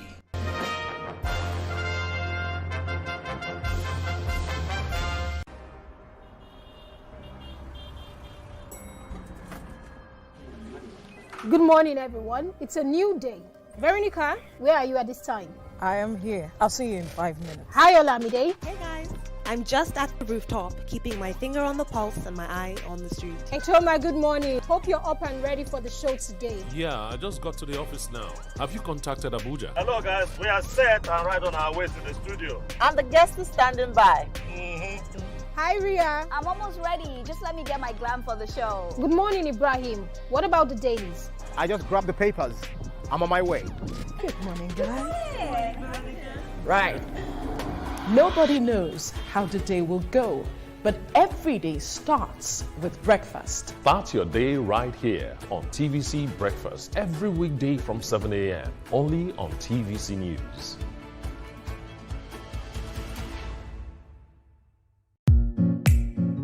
In a world where news never sleeps, we're taking a giant leap into the future. We at TVC Communications are proud to introduce a new era in news broadcasting. But first, let me introduce my special friend, Olamide AI. Hi, Olamide Human. Is it time to come out yet? Yes, indeed it is. And you can bring your friends along. Meet our new AI anchors, speaking your language and sharing your stories. From English, good day. These are the news headlines. To Pidgin, better country people, on a good evening. Yoruba, Ekaro, Ekudede Asikoyi, Shedadalabayi, Igbo, Ndewo, Auto Innovation, Ahambu Obada Samson Ejiro, and Hausa. Mutane na sanar da zuwa, sunana Rakia Abdulkarim kuma kana kallon TVC News. We are bringing the news closer to you. Faster, smarter, and always reliable. And together, we are shaping the future of news for every Nigerian, everywhere. Innovation, connection, and trust. The future of news is here. TVC News, first with breaking news. And now first in Nigeria with AI news anchors.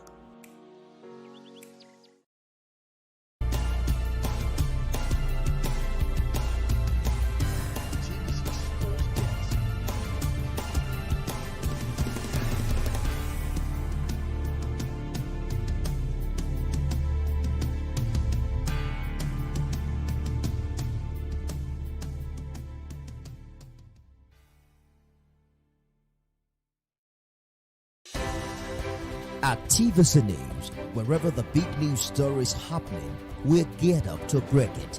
TVC News, first with breaking news.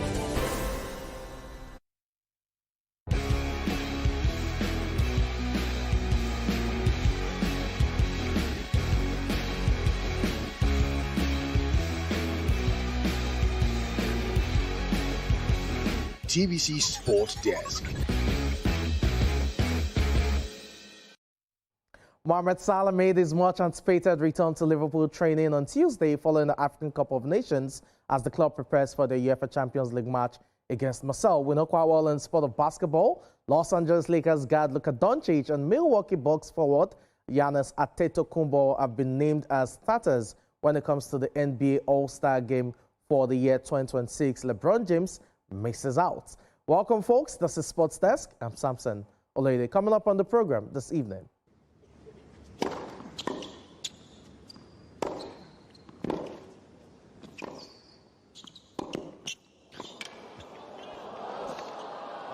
I mean, it's good, Gaston. It's not bad against most people living on this planet Earth. African champions, Senegal hold 2025 African Cup of Nations Trophy Parade across major cities of Dakar in celebration of the Teranga Lions' victory over the Atlas Lions of Morocco.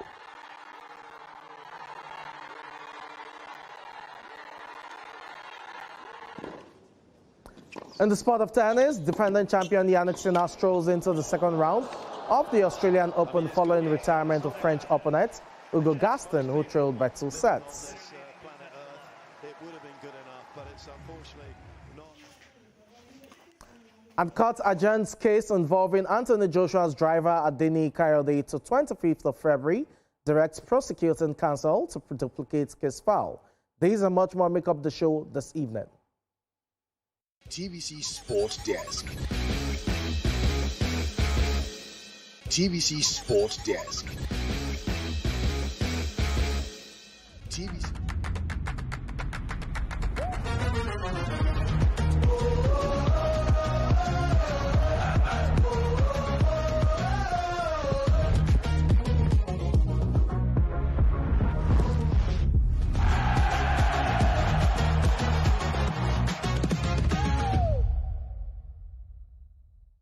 African champions, the Teranga Lions of Senegal, are holding a grand trophy parade on the streets of Dakar after arriving in the nation's capital just before midnight on Monday. Now, the team arrived at Dakar on a special flight from Morocco shortly before midnight on Monday, where they were greeted by the president, Bassirou Faye, Prime Minister Ousmane Sonko, and other members of the government.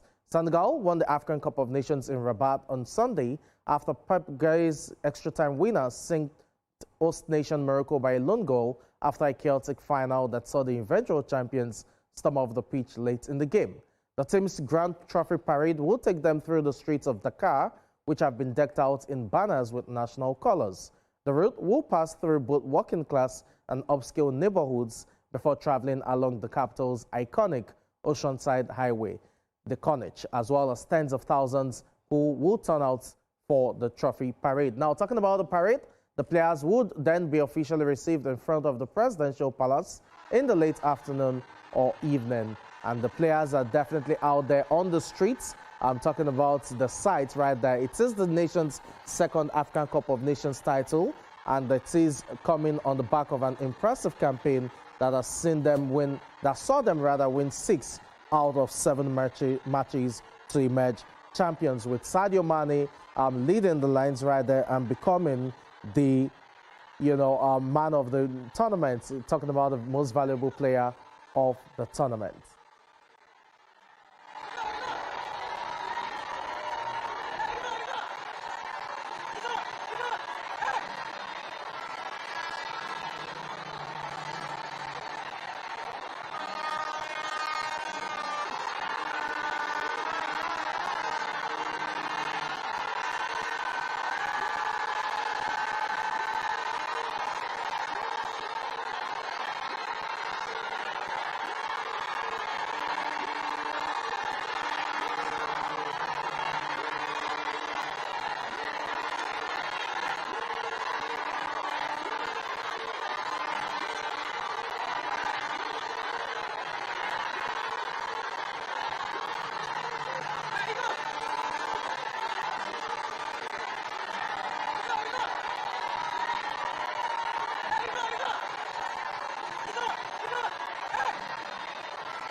And these are live images from the various streets in Dakar. Right there, talking about the trophy parade of the Teranga Lions of Senegal, the second African Cup of Nations from a team that has been, one of those teams you regard to as dark horses or the almost guys. They've now won 2 of the last 3 African Cup of Nations title. In fact, they've been to 3 of the last 4 finals. It shows you how dominant they are on the African scene, and who says they can't continue their fantastic run at this point in time. Senegal is agog. Yesterday, Monday, was declared a public holiday as a result of the team's triumph over Morocco to win their second African Cup of Nations. And the man at the heart of it all, Sadio Mane, has said this will be his last African Cup of Nations, and we'll see if the president can persuade him to be there next year when the African Cup of Nations will be hosted in East Africa, co-hosted by Kenya, Uganda, and Tanzania. But right about now, the trophy parade is ongoing as we speak, and these are live pictures from Senegal, Dakar, precisely the capital of the nation, where the Teranga Lions are being celebrated by hundreds of thousands of people who cherish the very best of football in terms of excitement. This is a beauty to behold.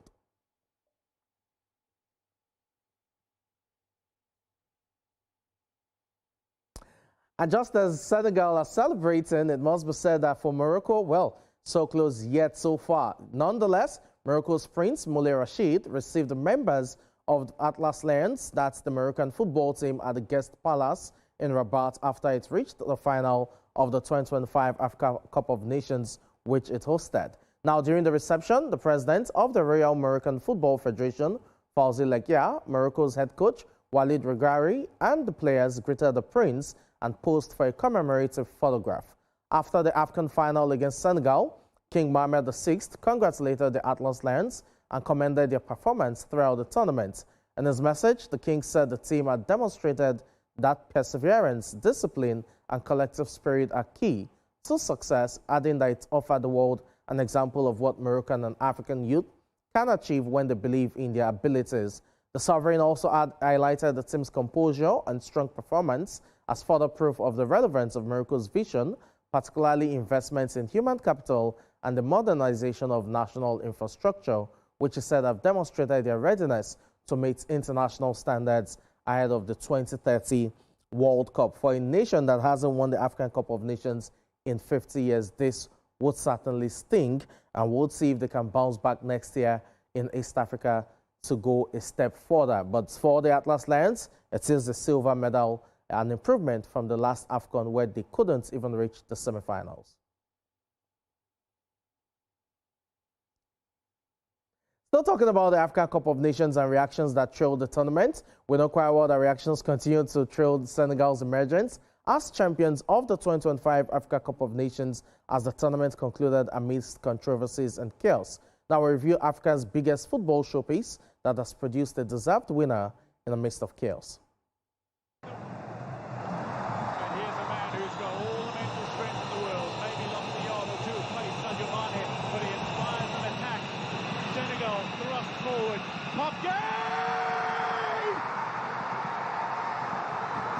Sensational! Stellar! With that stunning drive, Senegal sealed their fate as two-time African champions by beating Morocco in an ill-tempered final of the 2025 African Cup of Nations. The competition was competitive, and we watched a lot of good football, just a little bit of glitch here and there that we can do better on as Africans, and things that we need to work on, the officiating and overall ball play and all that. For a tournament that started brightly, the controversial conclusion of protest walk-off and the subsequent chaos in the stands depict sentiment towards the officiating standards of the competition. We have come of age to still be in the shadow of host country must win. We need to erase that mentality in whatever we are doing in Africa. We saw a lot of complaints from not just the fans of other nations, but also from spectators around the world, and it is something that we Africans can work on, especially the officiating body. I think CAF should be able to, talk to the refereeing bodies and, make the game free and fair, and let's just enjoy the football. Whoever wins, wins. While CAF is expected to hand tough disciplinary measures to Senegal, The debate about what constitutes adequate punishment for terrible officiating rages on. I think they need to go for more courses, and CAF need to really be strict into that. If anything found wanting of such, I think something needs to be done about it. We really need to be more strict about the way our referees in Africa are officiating games. For Nigeria's Super Eagles, the traditional golden bronze medal leaves a sour taste in the mouth of fans, with speculations rife in the media about the future of head coach Eric Chell. So far, so good. I think Eric Chell have done so well. I think he has been able to get the best out of our boys. All eyes now shifts onto the 2027 African Cup of Nations in East Africa, which officials, players and fans alike hope will be an improvement of Morocco 2025. TVC Sports Desk.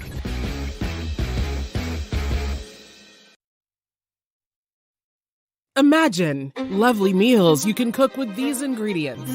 You spend heavily, but no guarantee of a tasty meal. Not making a right choice of seasoning cube can ruin your meal, money, and confidence. For a tasty meal, do not compromise. Choose Gold. Use Terra Gold for the rich, consistent taste your loved ones crave for. Good for soups, stews, and jollof. Terra Gold. 1 cube, endless possibilities. The gold standard of rice, the finale.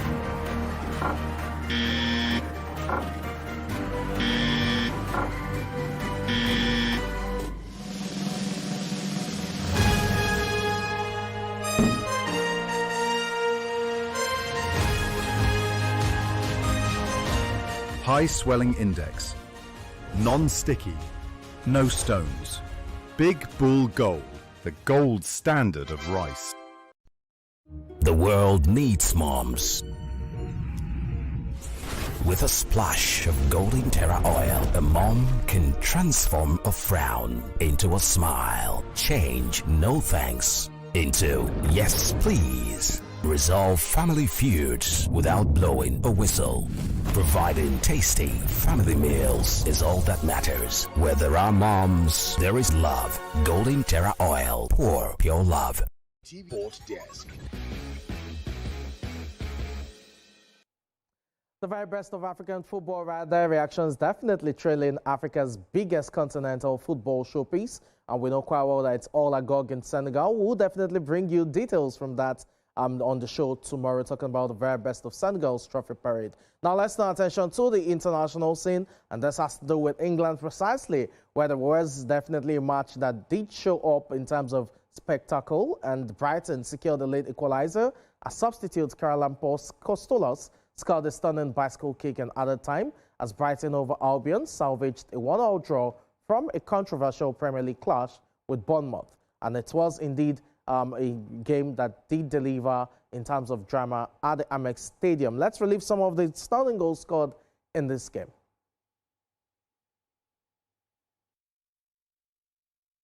Ball is won by... They're checking it. And I don't Bournemouth have got a real case here for a penalty. Still we wait. The whistle's gone. Here comes Tavernier, left-footed, into the bottom corner. Bournemouth lead at the Amex. VAR delight for the Cherry. Oh, I thought that had gone in for a moment. Thumbs up from Evan Nilsson. It was a delightful ball in from Truffert. Sports Desk. What a goal, what a match. And after match day 22, Arsenal remains 7 points clear despite dropping points, while for Manchester City, they remain second with 43 points, level on points with Aston Villa, and Liverpool remain fourth place with 36 points. And Manchester United, as a result of the derby win over Manchester City, are now up to fifth. Interesting days right there for Michael Carrick to begin his tenure as United's boss.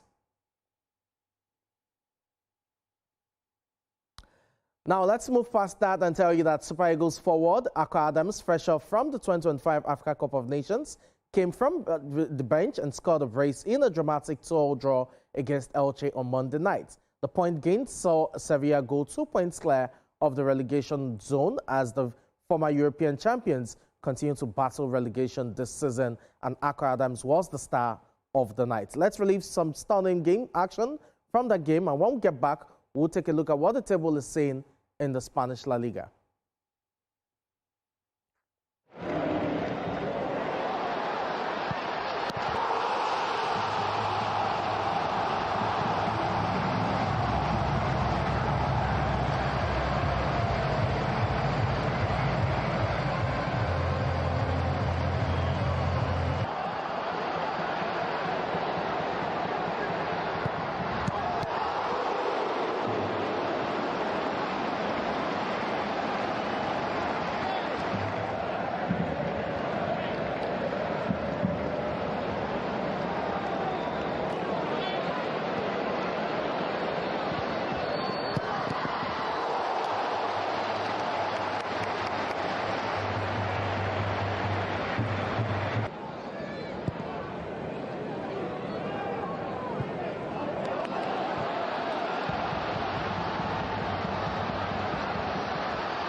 And this is what the table looks like right now in the Spanish La Liga. The top five, you have Barcelona still topping the log with 49 points, just a point ahead of rivals Real Madrid, who have 48 points, and Villarreal are in third place with 41 points, but they've played a match less. You have Atletico Madrid, who are definitely in there in fourth place, and it is Espanyol surprisingly wrapping up the top five teams in the Spanish La Liga.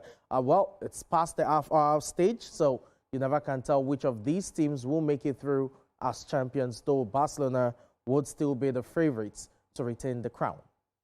Now, in Italy, you had Como claiming their third consecutive away win with a convincing 3-0 victory over Lazio at the Stadio Olimpico. For Argentine sensation Nico Paz, his excellent performance was crucial to move Como up to 6th. On the table, the other match had Cremonese playing out a goalless draw against Hellas Verona. Talking about the other match in the Italian Serie A. Let's relive how Lazio were beaten at home by Como. It has taken it past Provedel. 90 seconds into the game, and Maurizio Sarri's Lazio have conceded. And they're taking big strides towards their 10th win of the season. That is football of the highest quality that he's ended the contest. A big win for Como. Final score here from the Olimpico. Lazio 0, Como 3. TVC Sports Desk. Como there defeating Lazio, and Czech Fabregas definitely doing the Lord's work with the youngsters, it must be said. Now, this is how the Italian Serie A table looks like. It's Inter Milan who still top with 49 points. City rivals, AC Milan is second with 46 points. The defending champions Napoli are in third place with 43 points, and AS Roma in fourth place with 42 points, while for Juventus, they complete the top five with 39 points. And as we said, Como are just behind Juventus in 6th place. Now, let's move past that and talk about the very best of UEFA Champions League football. The action will continue tonight, and for Inter Milan, they would welcome Arsenal to the San Siro, with both sides already well placed in the league phase. For Inter Milan, they saw a long home unbeaten run in the tournament ended by Liverpool last time out, but Christian Chivil's side have since steadied themselves domestically and arrived unbeaten in 6 matches in all competitions. Arsenal, on the other hand, arrived in imperious continental form. A 3-0 win away at Club Braga extended their perfect year for Champions League record to 6 wins from 6 games, leaving Mikel Arteta's side top of the table on 18 points. The Gunners are unbeaten in 11 matches across all competitions and have considered just once in the league phase, underlining both their attacking fluency as well as their defensive control. Context to last year, obviously where the two teams are at the moment is a bit different. New manager as well, that I think has given them some other things in their identity and the way they play. But obviously we know a super competitive team, a team that is dominating the league, and a really tough game. Yes, for that, because every game in the Champions League, when you have the opportunity to achieve something, you have to grab it. And tomorrow we're really going to have to earn it against a top side. We know that. And then that we prepare every game, obviously, to win it, and the urgency is going to be the same tomorrow. I don't know, performance and results have an impact emotionally on the team, to a level of confidence, and we know that the match tomorrow is to come here and win the game, and that's a step that we didn't do last year, and we have to show that we are better than last year. There will be other games in the UEFA Champions League later today. For Manchester City, they will welcome Bodo Glimt. Copenhagen will take on Napoli.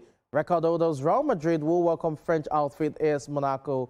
For Sporting Lisbon, they will welcome the defending champions PSG, while inconsistent Tottenham Hotspur will lock arms with Dortmund. We know quite well that for Tottenham Hotspur, coach Thomas Frank is definitely under pressure. If he loses this, he may just get the bots at this point in time. It will be Villarreal against Ajax. Right there, we've talked about Bodo Glimt as well. Kaira Almaty, the Kazakhstan team, would also be in action against Club Brugge.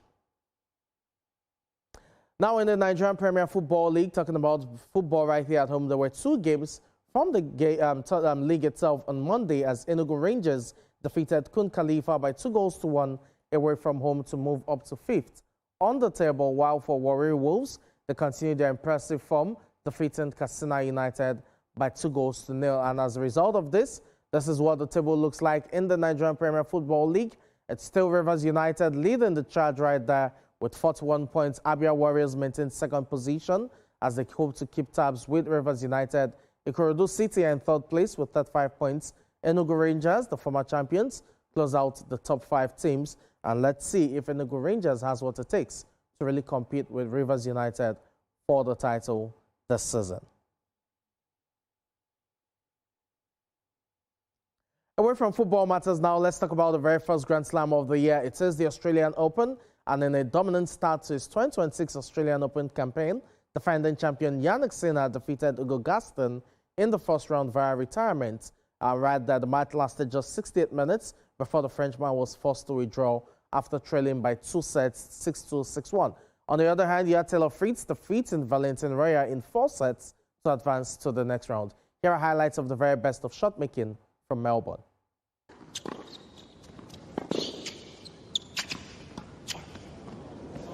Gaston's in front. Oh, there's the fast start.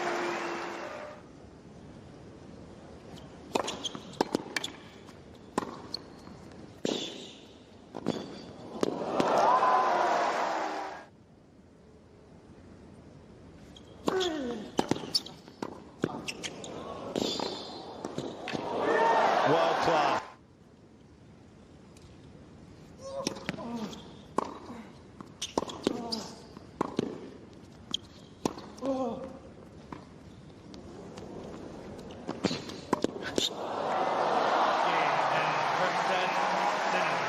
Unreal court coverage from Sinner.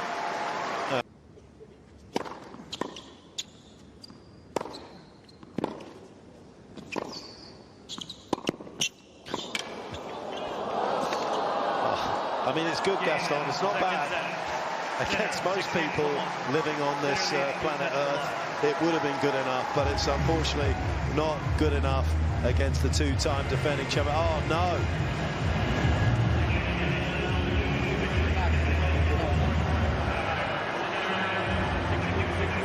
I mean, out of nowhere.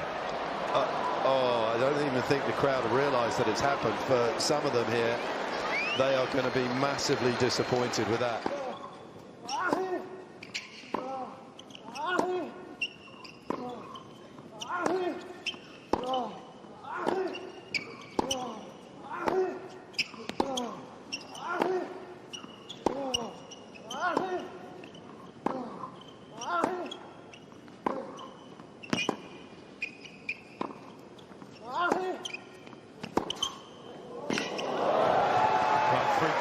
He's like a boa constrictor.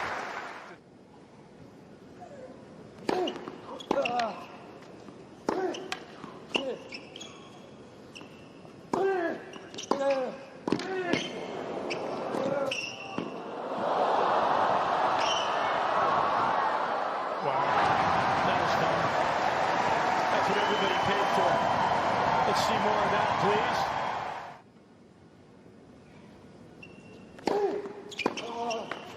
He gets it. So set a pace. By 7 games to 5, one center. Ball change speed. New Fritz will be frustrated with that.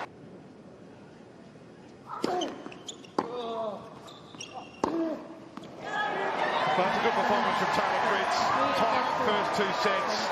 The next 2 were impressive. And continues that streak, 8 in a row on the second round at least. He'll like to go further than that, but for now it's Fritz in 4.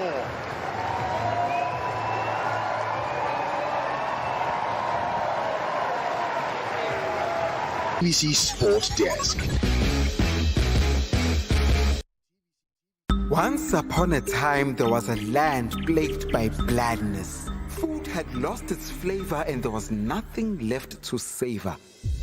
Just then, the tastemaker arrives to restore taste to this land of blandness. All she did was sprinkle, stir, and serve. And from that day on, they knew one truth. All they need is sprinkle, stir, serve. Tastemaker. Good, tasty food is worth living for. Worried about your oil every time you enjoy your favorite meal? Introducing Smart Balance. Smart Balance Rice Bran Oil is rich in Gamma Original. Golden Terra Smart Balance Oil reduces bad cholesterol.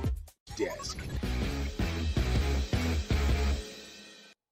Now, as we hit home stretch on the show, let's turn our attention now to an update concerning the fatal car crash which Anthony Joshua was involved. The latest about that case is that the court has adjourned the case involving Anthony Joshua's driver, Adeniyi Kayode, to the 25th of February. The case was adjourned after the prosecuting counsel, Richard Nigwe, informed the court that there are 4 witnesses, but only 3 were in attendance. He appealed to the court to adjourn the case to a future date to allow them duplicate the case file and present it to the Attorney General of the state through the Department of Public Prosecution for advice. The defense counsel, Olaleko Abiodun, objected, stating that the prosecuting counsel had enough time to do so prior to this date.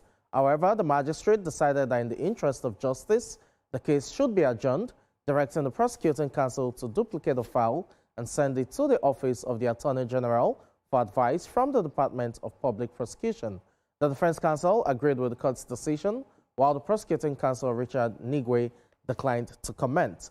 Well, we'll definitely keep tabs with that and bring you updates as they unfold. Once again, may the souls of the departed rest in peace. Away from that now to the world of basketball, where the NBA announced its starters for next month's All-Star game. And for the first time in a generation, Los Angeles Lakers forward LeBron James wasn't listed among them. His teammate Luka Doncic led the Western Conference voting and was joined by Denver Nuggets center Nikola Jokic, Oklahoma City Thunder guard Shai Gilgeous-Alexander, San Antonio Spurs center Victor Wembanyama, and Golden State Warriors guard Steph Curry. Meanwhile, in the Eastern Conference, you had Milwaukee Bucks forward Giannis Antetokounmpo topping the voting and will be joined by New York Knicks guard Jalen Brunson, Philadelphia 76ers guard Tyrese Maxey, Detroit Pistons guard Cade Cunningham, and Boston Celtics forward Jaylen Brown. 7 players from each conference will be named as reserves, and the selections will be made by the NBA coaches without regard to position.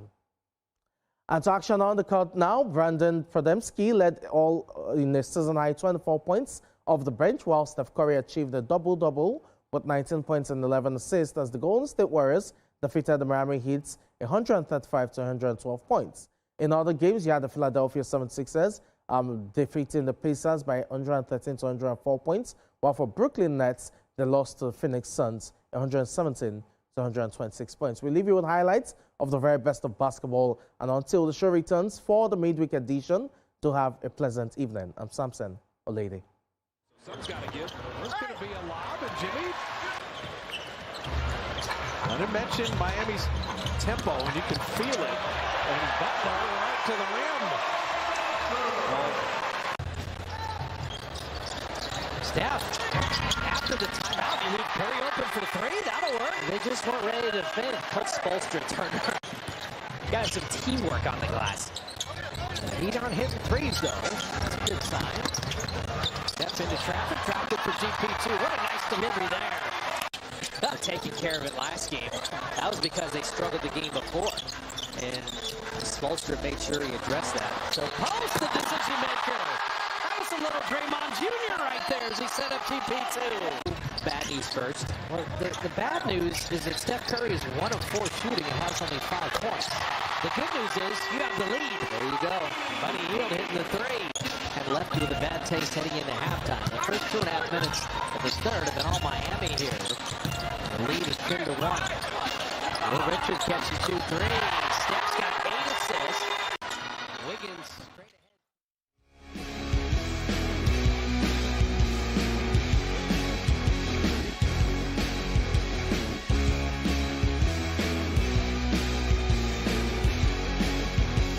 TVC Sport Desk. The following is a paid presentation by ShopX TV.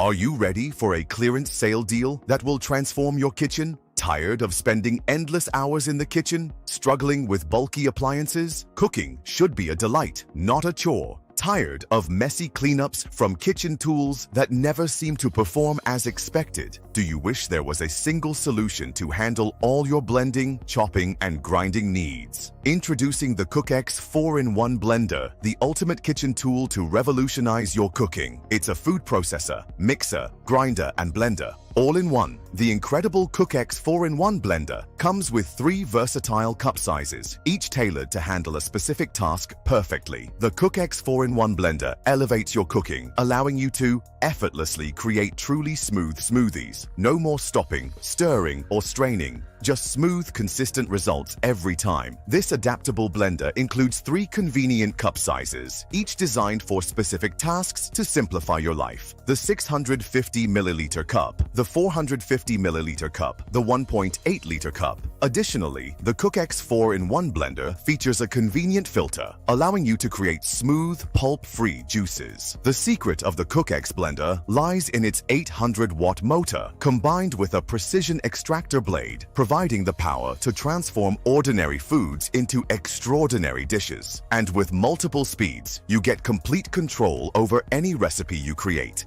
Savory stews, delicious egusi in just 10 to 30 seconds, perfectly blended beans for a kara or moi moi in 1 to 3 minutes, and everything in between. The CookX 4-in-1 Blender has been a game changer for me. It takes the hassle out of meal prep and lets me whip up healthy treats for my family in no time. The CookX 4-in-1 Blender is the only blender I use in my kitchen. Its variable speed control lets me achieve the exact texture I need for each dish. The CookX 4-in-1 Blender is now available exclusively on ShopX TV. For a limited time, we're offering an exclusive clearance sale price with up to 50% off. Typically, you might pay up to 350,000 naira for a blender that doesn't even break down and pulverize stems, seeds, and skins. But call now and get the CookX 4-in-1 Blender. Not for 250,000 naira, not even for 200,000 naira, but just 100,000 naira only. That's a saving of over 120,000 naira. Incredible! And that's not all. Call the number number on your screen now or scan the QR code to order the CookX 4-in-1 blender, and we'll also deliver the CookX 4-in-1 blender to your door for free. But hurry, this clearance sale deal is for a limited time only. Stock is running out fast, so don't miss this opportunity to upgrade your kitchen at an unbeatable price. Proceeding is a paid presentation by ShopX TV.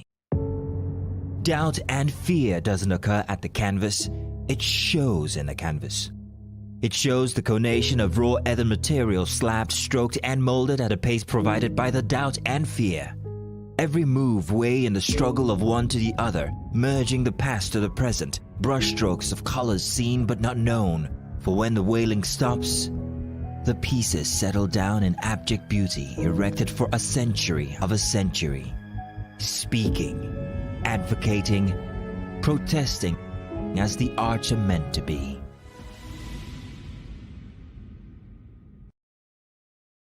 And the winner is TVC.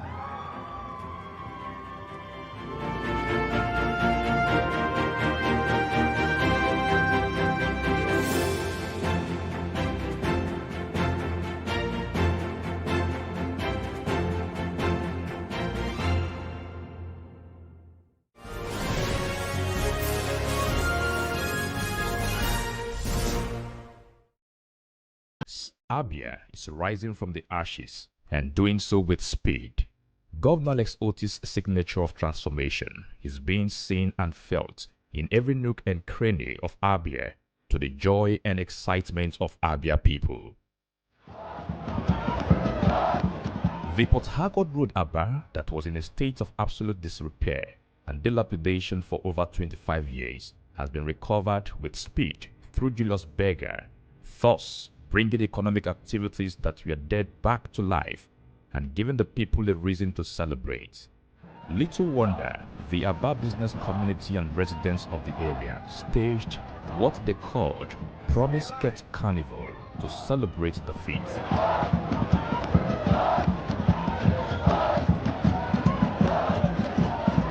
For close to 30 years, Ohanko and environs became a ghetto that served the people nothing but sorrow, anguish, and death. The people neither had access, amenities, nor security. The reactions of the people during the commissioning by the President and Commander-in-Chief, His Excellency Senator Bola Ahmed Tinubu, ably represented by the Honorable Minister for Works, His Excellency Engineer Dave Umahi, in company of Governor Alex Otis, spoke loudly about their excitement and gratitude to their governor.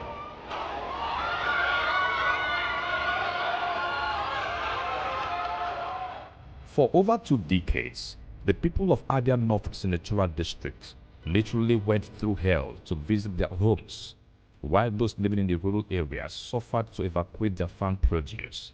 With Governor Otis' vision, swiftness, and decisiveness, the 67-kilometer Umahia, Uzuakoli, Aberiba Ohafia Road has become a beautiful spectacle, following his decision to unleash 3 reputable construction companies simultaneously on the road, which saw it delivered in record time.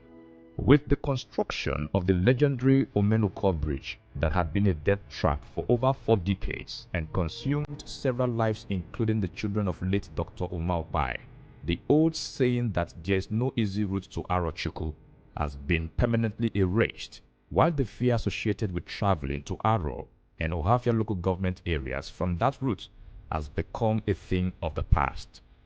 The Aba that was referenced as a dirty and lawless city today wears a glorious and alluring look of cleanliness, sanity, security, and order, courtesy of Governor Otis' transformation.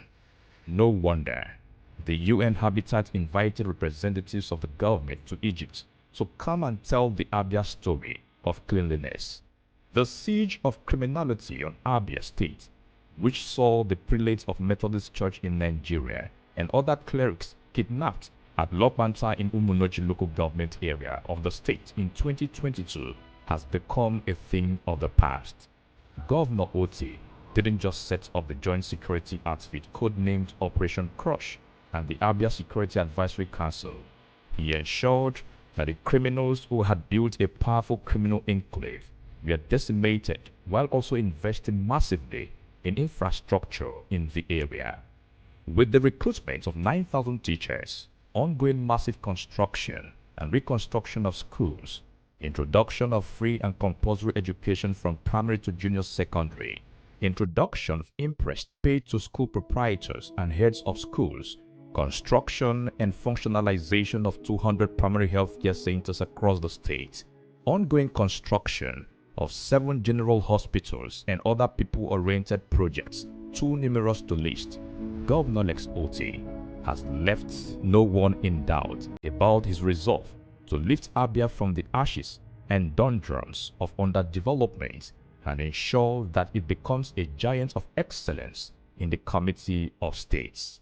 Ndi Abia, help is here at last.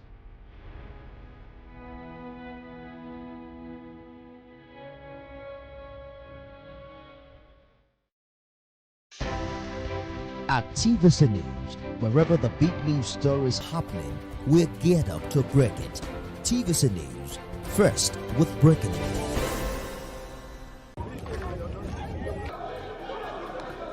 Every second, every minute, every hour, and every day, time doesn't just tick away. It counts down to political decisions that shape our world. This country must move. Imagine the impact these decisions have on our lives.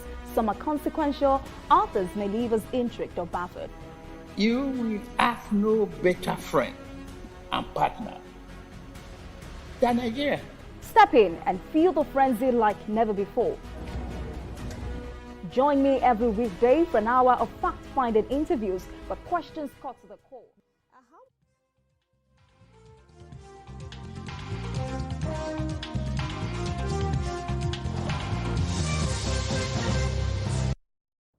Hello and thank you for joining us on the Tuesday edition of Journalists Hangout. I'm Benga Oreshegun. Today on the program, Defense Minister says terrorists don't respect peace deals, warns that it's counterproductive on national security to negotiate with them as outrage mounts over Katsina State government's moves to release 70 bandits in amnesty deal. PDP's Wole Oluyede excluded from INEC's final list of Ekiti State governorship candidates. And later on the show, DSS arrests former Attorney General Abubakar Malami moments after release from Kuje Correctional Center. Well, I'll be hanging out with Asuko James and Kaidi. Thank you so much for joining us. Journalists Hangout starts right now.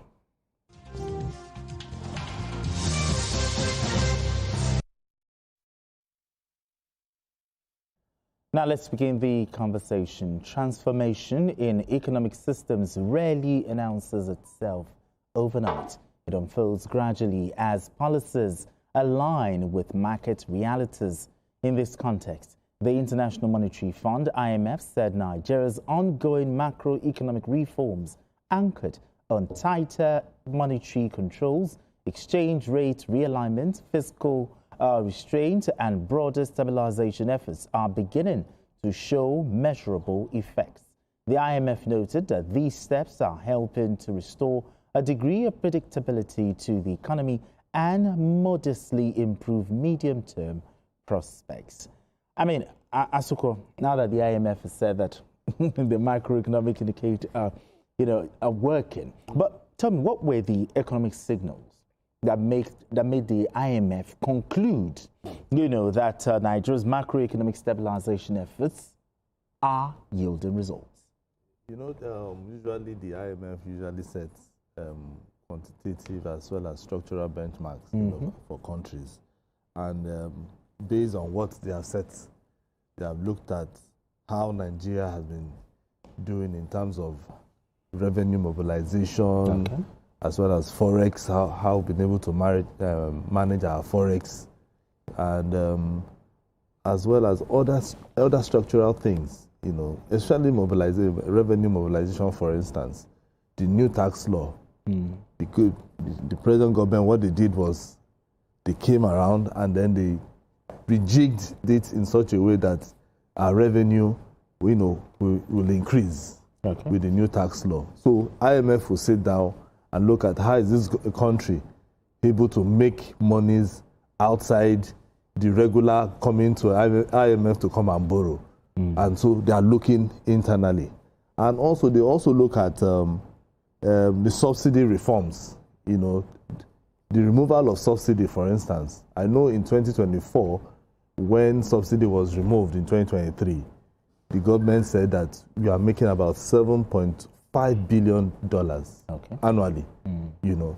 So with that, it means that the government has a lot of money to be able to do some other critical, you know, some other things, you know, in the government. And with that, with the removal of first subsidy, though it's, you know, came as a very, with a lot of pains, you know, to the government, to the people, but it was able to, you know, give Nigeria and as well as the government enough room for them to be able to have money to do so many things. You know, so IMF looks at all that, and then the subsidies that will come from Forex, as well as even the unification of the Forex, you know, was also part of the things that they will look at.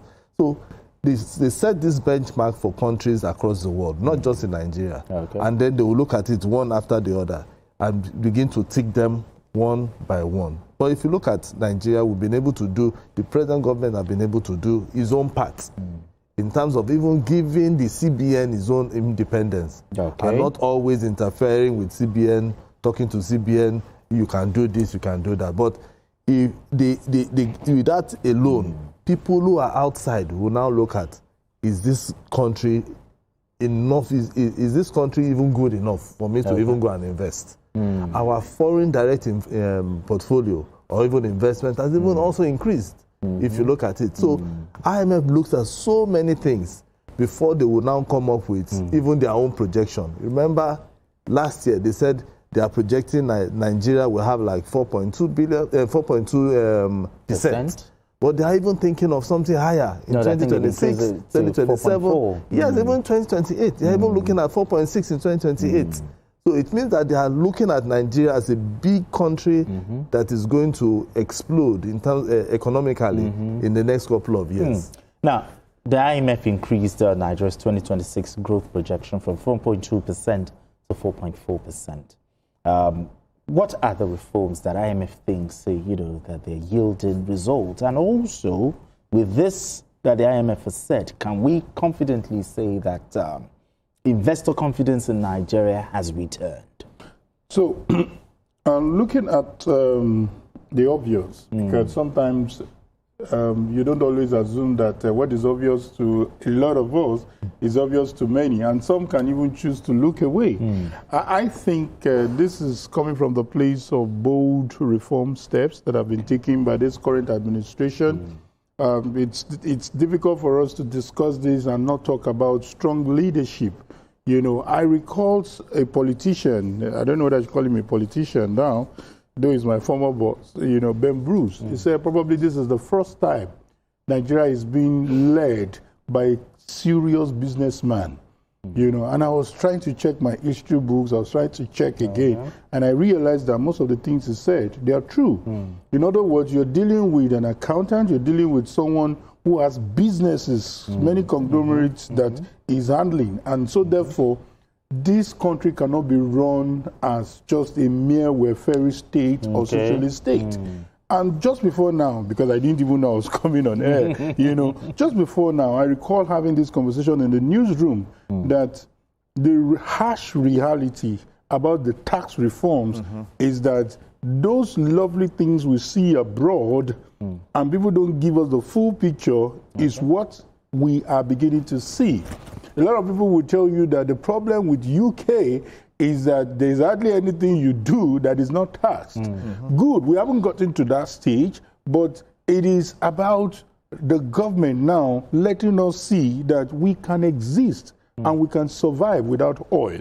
Because we've been talking about beyond oil, and that's what IMF, World Bank, they've been projecting, that, hey, excuse me, you need to make money for yourself rather than just natural resources. How do you make money? How do you do things for yourself? And don't forget that Nigeria was almost, if not in a bankrupt state, if not in a case of insolvency, because these are things that were being hidden. We're borrowing to pay salaries, we're doing stuff. I listened to a governor reminding us that he can beat his chest that he has paid us his backlogs when it comes to pension. That's a healthy economy. You can see a lot of budgets this last December where a lot of people have tripled their budget estimate.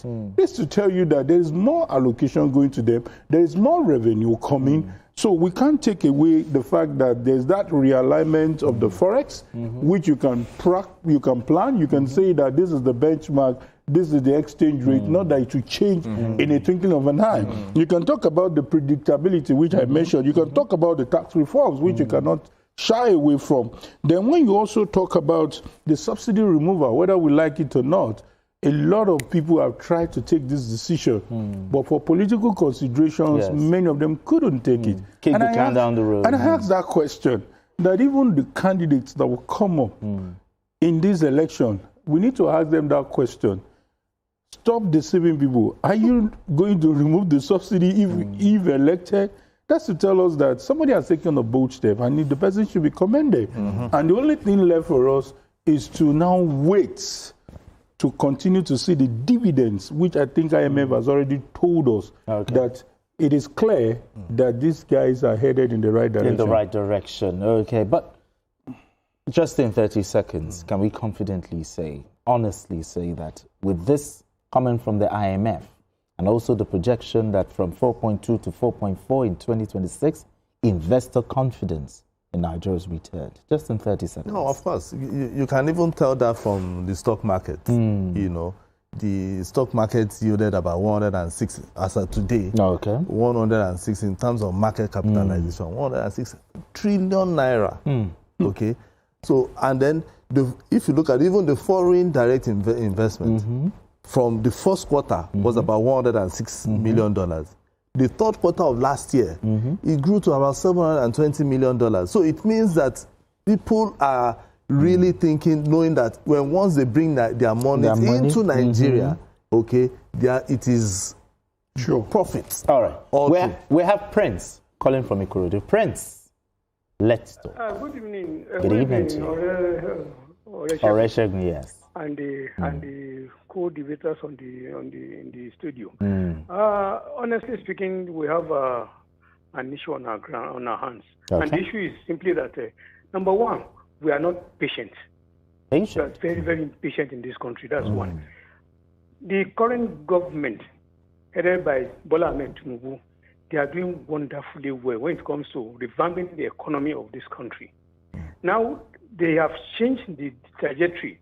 Now they are not looking at non-mineral resources where we can make. We are making this money from granite, from palm oil, from all this cotton. We have been making this money from there, not necessarily from oil. But why must we focus on this oil? Because it's a cheaper source of revenue. I think we should give this government some time. This government is doing a very wonderful job, and I believe they're on the right path. And very soon, we'll smile. Thank you very much. Thank you very much for calling, Prince. I think it's a fine place for us to leave it. Let's move straight to our next conversation. Peace that ignores justice often proves fragile, as it offers only a temporary respite rather than lasting security. This reality underpins the warning by the Minister of Defense, retired General Christopher Musa, who has cautioned that armed groups and terrorists rarely respect negotiated peace agreements, instead exploiting them as opportunities to regroup before resuming attacks.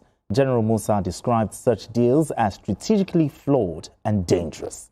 The minister cautioned states and local governments against pursuing independent negotiations with criminal groups, arguing that these efforts weaken coordinated national security strategies and undermine federal counterterrorism objectives. The warning follows a public backlash that greeted plans by the Katsina state government to grant amnesty to about 70 suspected bandits. Critics described the initiative as unconstitutional, risky, and likely to embolden criminal violence rather than curb it.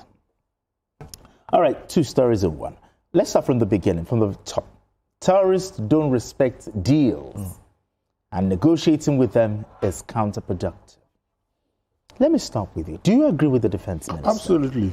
Absolutely. I don't have to think before I jump on that affirmative. Why do you agree with it? Yeah, because the kind of terrorists we're dealing with, even though we're dealing with, in more contemporary times, we've been dealing with more of these bandits who are more about economic gains. When I mean economic, in context now, it's about collecting money, it's about collecting ransom. This money is going to get finished. Somebody who is used to 10 million, 20 million, 200 million ransom, and you're telling him that, okay, you want to give him job, he will be collecting 70,000, he's not going to get used to it. So they should be treated as criminals. And the only way to make somebody not get attracted to that kind of lifestyle is to allow the law to take its course. When the law takes its course, someone will not be attracted to that kind of lifestyle. So as long as we do not see from that angle, somebody say, after all, if I kill some people, if I get some more money, I can definitely go back for amnesty and tell them that, hey, I want to hand over my weapons. It shouldn't end there. I think it's really, really height of injustice for us to even have such a peace deal. There shouldn't be such deals. What in the first place justified the issue of carrying arms? And people are quick to make it a political or ethnic issue and remind us of the South. We know what led to that. We know about the injustice, we know about the environmental degradation and some other factors that led to that. But in this case, what on earth? What on earth? If it is not greed, if it's not avarice, if it is not things that you think you don't need to work for, it's a discouragement to those people who believe in hard work, those people who believe in industry, you know, to see that, oh, all I need is to carry weapons, all I need is to terrorize the community, and they will run to me for peace. It should not be encouraged in any shape or form. Asuko, talk to me. No, but do you agree with the minister here? Yes, I totally agree. When we come here and we talk about how we can bring peace to Nigeria, the first thing that comes to our mind is usually the armed forces. They are out there trying to, maintain peace. Originally, the Nigerian army or the armed forces are not even supposed to do anything within internal. At least when I was small in social studies, they say the Nigerian military is for external. And then the police, and the territorial integrity. External aggression. You understand? But once it's police, it's for internal security. But now we now have operations everywhere. Operation Crocodile Tears, Andikai. Why? Because of terrorism and violence. And now we are here, the governor is thinking of how, we are trying to bring peace, and the governor is thinking of how to free the people who have caused pain to several families, who are holding our brothers, our sisters, and children. Because these bandits, that is what they were doing, until they were arrested. They were actually arrested. And all of a sudden, the governor wakes up and says, okay, I want to see how I can do this negotiation without involving the federal government. It is not done because, one, it will weaken the rule of law. Okay. And then two, the gains that we have made in trying to see how these regions have peace, the gains that we have made, because if you look at it, all those Sokoto, it was Donald Trump that woke up on December 25th. He went straight, guns are blazing, sent a bomb, and all of a sudden, everywhere became quiet.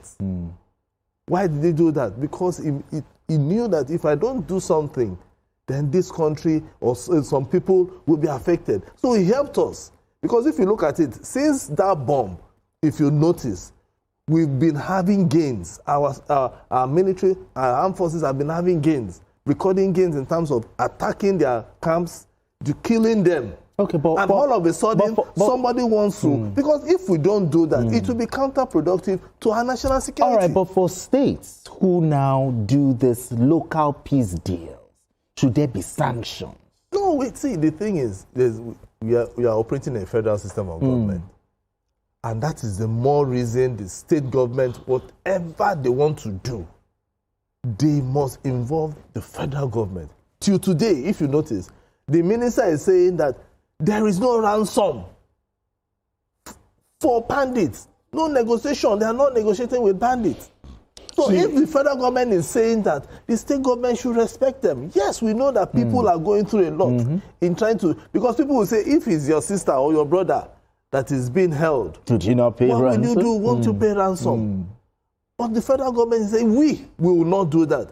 So why not involve them? Let them know or see how they can do it. Okay, now. Because countries around the world, not that they don't. Now, the Katsina state government's defense of its controversial decision to release the 70 suspected bandits, is the state government right or wrong? Because, in your estimation. Yeah, that's a good question, because I was going to jump on what Azuko started. Yes. And that's to say that from the point of law, these terrorists, these bandits are enemies of the state. When I'm talking about the state, I don't mean subnational state, I mean Nigeria. State. And the military is under the federal government, is an exclusive, so when it comes to, it's a federal government's job. So what the Minister of Defense is saying conveys the angle of the law. So when we are dealing with these terrorists, I know the state can tell us that we don't know that their problem is local, we don't have an idea. Excuse me, let us consolidate on what federal government is doing. He mentioned what Trump did. The federal government and the United States are working together. And there shouldn't be a dissenting voice in any shape or form. We have agreed that this is not about Christian genocide. We have agreed that terrorist has no color, it has no name, it has no religion. If it is a Christian, in quote, that is a terrorist, they should be bombed. If it's a Muslim that is a terrorist, is a criminal. So we should bear that in mind. So I'm saying that I do not agree with the state. They can come up with all kinds of points to justify it, but I think they should retract their steps. They should find a way and allow these people to face justice. Whatever things they must have said, I know it couldn't be more than, oh, it is poverty that led us to this. It is the state of economy. Excuse me, poverty will never end. There's nothing called eradication of poverty. There's poverty in New York. There's poverty in one of the best states in the world. Now, gentlemen, there are two arguments here. The first one, using negotiation tools to reduce violence. And the second one is ensuring that justice system should talk about accountability for the system. How do we balance this? Because the state government is saying they're actually negotiating with them so that they can have peace. How do we balance this? Whereby the victims get accountability, justice. How do we marry these two together? No, so the victims can get justice if only the state government partners with the federal government. It's simple. Now, why these bandits, because I made some calls, why these bandits are coming with this negotiation is because it's dry season now up in the north. So they know that the grasses and everything, there won't be grasses for them to, grasses, it grows very tall. Yeah. So it shields them from when the Air Force, when they are trying to attack. The area bombardment. Simple. So what they now want now is they negotiate. They will look for how they can negotiate with the government to see how government can integrate them into the society. By the time it starts raining and the grasses are up, they will go back. That is what they do. And that is what they've been doing for years. People in Katsina who are listening, they can tell you this for free. Negotiating with bandits has never worked. It has never worked. So the best thing is the state government should work with the federal government and see how they can help the people who are staying in that state. Now, another thing I also need to state, because we are talking about solutions now. Now, the state governments, particularly the ones around where these things are happening, must collaborate. Okay. Because what I've noticed is that Kaduna will do their own. Kano will do their own. And they will go and do negotiation. Katsina would. Take, for instance, they do this, Katsina goes ahead and frees bandits. Kaduna, they are not freeing bandits. By the time you free these bandits in Katsina, these bandits will find their way in Kano to attack citizens and kidnap citizens because they've been given freedom. But if there is a collaboration amongst these governments, no bandits, we do not want negotiation, and then all of them put their resources together, they will be able to deal with these bandits once and for all. But not that they will be doing it in silos. This one will do his own. The other, no. We must all come together. If the South, now, when you say come together to do what? To negotiate together? Not negotiate. Or come together to fight? To fight. Okay. To fight.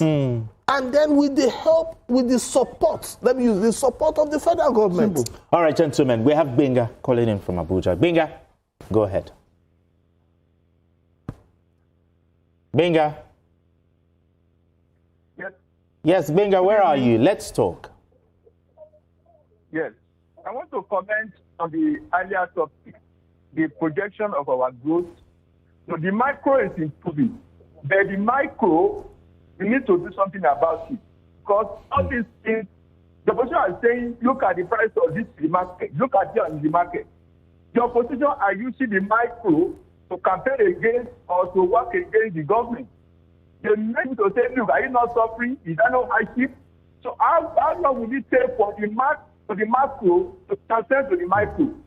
Number two, for the banditry something, you need to look and study what the Kaduna State government did. They were able to work with the bandits, and now there is peace. In Kaduna, there is peace in the southern Kaduna and other places in Kaduna. So you can look at it, also the method. It's actually the way you have to approach to make sure that the bandit club, they are gone in its own state. That Dignitary now is a peaceful state. And it's set to go. Before, the market was through for 10 years. Nobody could approach Dignitary in the night. Now, you can drive there 2 a.m. So, what did you use to make sure that these people drop their gun in Dignitary? Okay. Thank you very much. All right, thank you very much. Is he talking about giving amnesty for bandits now? You can't give amnesty to bandits. You can't. Because, while I was talking, one of the things that kept on resonating is that leave it for the military. They know what they mean by kinetic and non-kinetic. The kinetic is, you see a genuine repentant one who can say that I was forced into these things. I was, some people, after they were being abducted, they turned them to forced army. Such people, we know, the military know how to sieve them. But when you now give it an open thing that, these bandits that have been arrested, they are going to negotiate with them, they are going to release them, 7,000 or thereabouts. Just in 20 seconds, I asked Asuka, should there be sanctions for states or consequences? Yeah, as I said it's a federal system of government. So the president cannot punish the governor. Yeah, I can't. Do you understand? They can only use sanctions like Trump is doing now. They can stab them some funds. They can do all those things, but I don't think you should get to that level. It's just to let them know that, yes, you are an entity, you are a government on your own, but please, we are intertwined, we are intertwined, and we are connected to one another.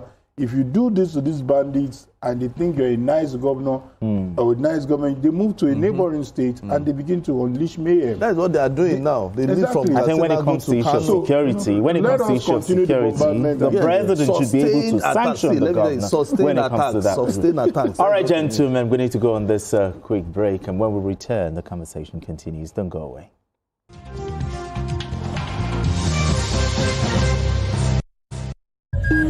In the beating heart of Owerri, business never sleeps. From sunrise to sundown, the wheels keep turning. And behind the scenes, vision meets action. Governor Hope Uzodimma's leadership has turned manifestos into reality, transformations that feels like a miracle. But progress needs peace, and in Imo, it's not left to chance. From land to sky to river deep, Guardians are watching, protecting dreams and opportunity. At Orashi's quiet shore, hydropower is rising, set to energize a growing economy. The change is visible. New roads emerge, industry hums, communities come alive. At the center, a digital revolution. 500,000 young minds trained each year to build the future. As Orashi rises, so does Imo and the hopes of a hard-working people. A new Imo is on the rise.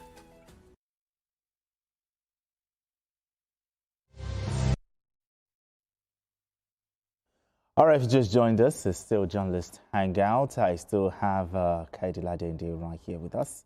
And Sukwa James is also right here firing from all cylinders.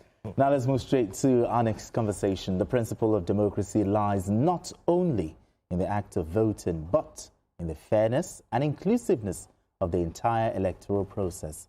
This principle has come under scrutiny following publication of the final list of candidates for the June 20 Ekiti State governorship election by the Independent National Electoral Commission, INEC. The list is without the inclusion of the nominee of the People's Democratic Party PDP, Wole Oluyede. INEC attributed the exclusion into unresolved court judgment stemming from internal leadership disputes within the PDP. Okay, very simple question, straightforward. Why was the PDP's Dr. Wole Oluyede excluded from INEC's final list of the governorship candidates in the Ekiti State election? Why? I think this particular one is because the court, the Federal Court, actually nullified the primaries. That is the governorship primaries. Okay. And the court ordered for a fresh primary for the PDP. Okay. So because I know Oluyede scored about 279 votes to defeat Funsho Ayeni, who scored 239. Okay. And unfortunately or unfortunately, PDP, that particular primary was conducted by Seyi Makinde's camp. Okay. So, and don't forget, INEC is still having issues on who the National Working Committee, the exact National Working Committee of the PDP is. Okay, the one INEC recognized. Yes. So the INEC too, they've not determined who the, because I know the last time they had a meeting, Turaki was there. Sam Ayan was there. So he recognized Turaki from this side as national chairman, and then recognized the secretary of Sam Ayan as national secretary. So you understand? So the INEC chairman is also as confused as you and I. You know, so the courts now, they have to go to the court. The court has ordered for a fresh primary. But the problem now is also at the national level. Okay. They need to now sort themselves, because if they don't sort themselves, even Oluyede might not even get on that list at all. So the PDP as a party has to find a way, because I know my friend who is also in PDP would always say, we are the authentic PDP. I say, I know that you are the authentic. Everybody's the authentic. You know, but wait first, let the courts decide, because they have so many. Yes, so many, exactly, so many. And all of them borders at the national level. That is why you are seeing governors moving in droves of the APC and some other party. Even Adeleke moved to Accord. Because who will sign the nomination? Yeah, who signed it? Everybody is afraid. You know, so the PDP, I'm very sure at the national level, should not be afraid, because they know that this matter is self-inflicted. So it's something that they can sit down to see how they can address. It's a simple thing. All they need to do, or they should just wait for the case to get to the Supreme Court, and the Supreme Court will now decide who the National Working Committee, the National Working Committee members are. Because if not, they might likely not have a candidate come June the 20th. I mean, to what extent did PDP's internal disputes, create a legal vacuum, that led to this exclusion? So look at it critically. What this publication is talking about is that there is a timetable by INEC, which they are bound by. It is bound by the Electoral Act. It is bound by the law. And that 6-month window is already at stake. The final list needs to be published. And as three of us are sitting down here, we know that PDP does not have a candidate as far as the law is concerned. And the INEC operates within the ambit of the law. So Who is to be blamed? Definitely not INEC. Is it PDP? Obviously self-inflicted. Did they stoop to conquer? Did parties bow to parties? They insist that they are the one that must win. The electoral law cannot be amended because of PDP peculiar case. The electoral law cannot be amended because the national secretary recognized by INEC and the national chairman recognized by INEC don't want to see eye to eye. So what do? You need to sit down. And I've said it and I'll continue to say it. Now, I don't know, except somebody can help me out. I don't even think this is now redeemable as we speak, because the time is running fast. So whether they will have to approach the court to plead with INEC to extend the date for the governorship election, because that's the only ground. And don't forget that INEC's timetable is also working with the fact that when results are declared, there's likely to be tribunal, there's likely to be appeal, and probably the final, I think it's 2 stages now for governorship. So it is important that parties should bear all these things in mind. So it's not, it has happened to APC where they didn't have candidates as at the time of election. So this is not about, oh, this is targeted at this party. It's about the law. So if you want to play the game, stick to the rules. Stick to the rules. And unfortunately, PDP is caught in this web. So I don't know what will happen to them, but one thing is clear. Because I was waiting for Sukkot to say that if they are not careful, they will not feel the presidential candidate. Because that's what because if it goes if you don't resolve this issue, careful, no, they also know now. Because so they have to resolve. No, you are still telling them they are not careful for this governorship. No, the thing is, before you get to Saturday, you start with Friday now. So let them start with the governorship. Let them start with governorship. All right, but so if they sort that one, they can now start. But with Dr. Oluyede excluded from the election, what does this mean for the election in Ekiti? If the PDP... It doesn't mean anything. There are other... They were supposed to be 14. They have 12 other candidates from APC to Labour. Even Labour was even cleared. You know. But the PDP is a major opposition. That's why the problem is. As far as INEC is concerned, there's no major party. Even the APC is not major. In fact, the law even says, even in the media, we should give them equal time. We should give them equal attention. I'm talking about a major opposition. If the PDP is excluded, will it not lack competitiveness? The fight. The law is blind. Okay. Sure, you understand. I cannot see that you're wearing green. Yes, okay. The law is blind. So as far as that race for that governorship is concerned, there is nothing like we at the media, we are the ones that will say, it is this party versus these other ones. That is we, the media, because we want to make money from clicks. But to INEC, they are fair. Go there. Whoever the people wants to vote for, choose vote for these people. Okay, but looking at the PDP, why is it so difficult for them to find a solution? You remember the Saraki-led reconciliation thing? Nothing came out. I was not listening to. No, if you listened to him, the problem would have been solved. The problem would have been, I don't know whether it would have been solved, but it would have been close to being solved. Because, relax, don't go ahead with the convention. Yeah, exactly. What is so difficult? You go ahead and say, hey, these following people are expelled. And you don't expect them to also expel you. So they actually conflagrate the whole matter. They were close to coming together. They were close to, because when court resolved the issue of Ayahu and everything, it was concluded. Pick it from there. Accept this person and say, hey, you take this, but you want it to be a zero-sum game where I will win all, you will lose all. We want to show you that we have arrived. What has it led them to? So I feel that it's self-inflicted. They have refused to listen to the voice of reasoning.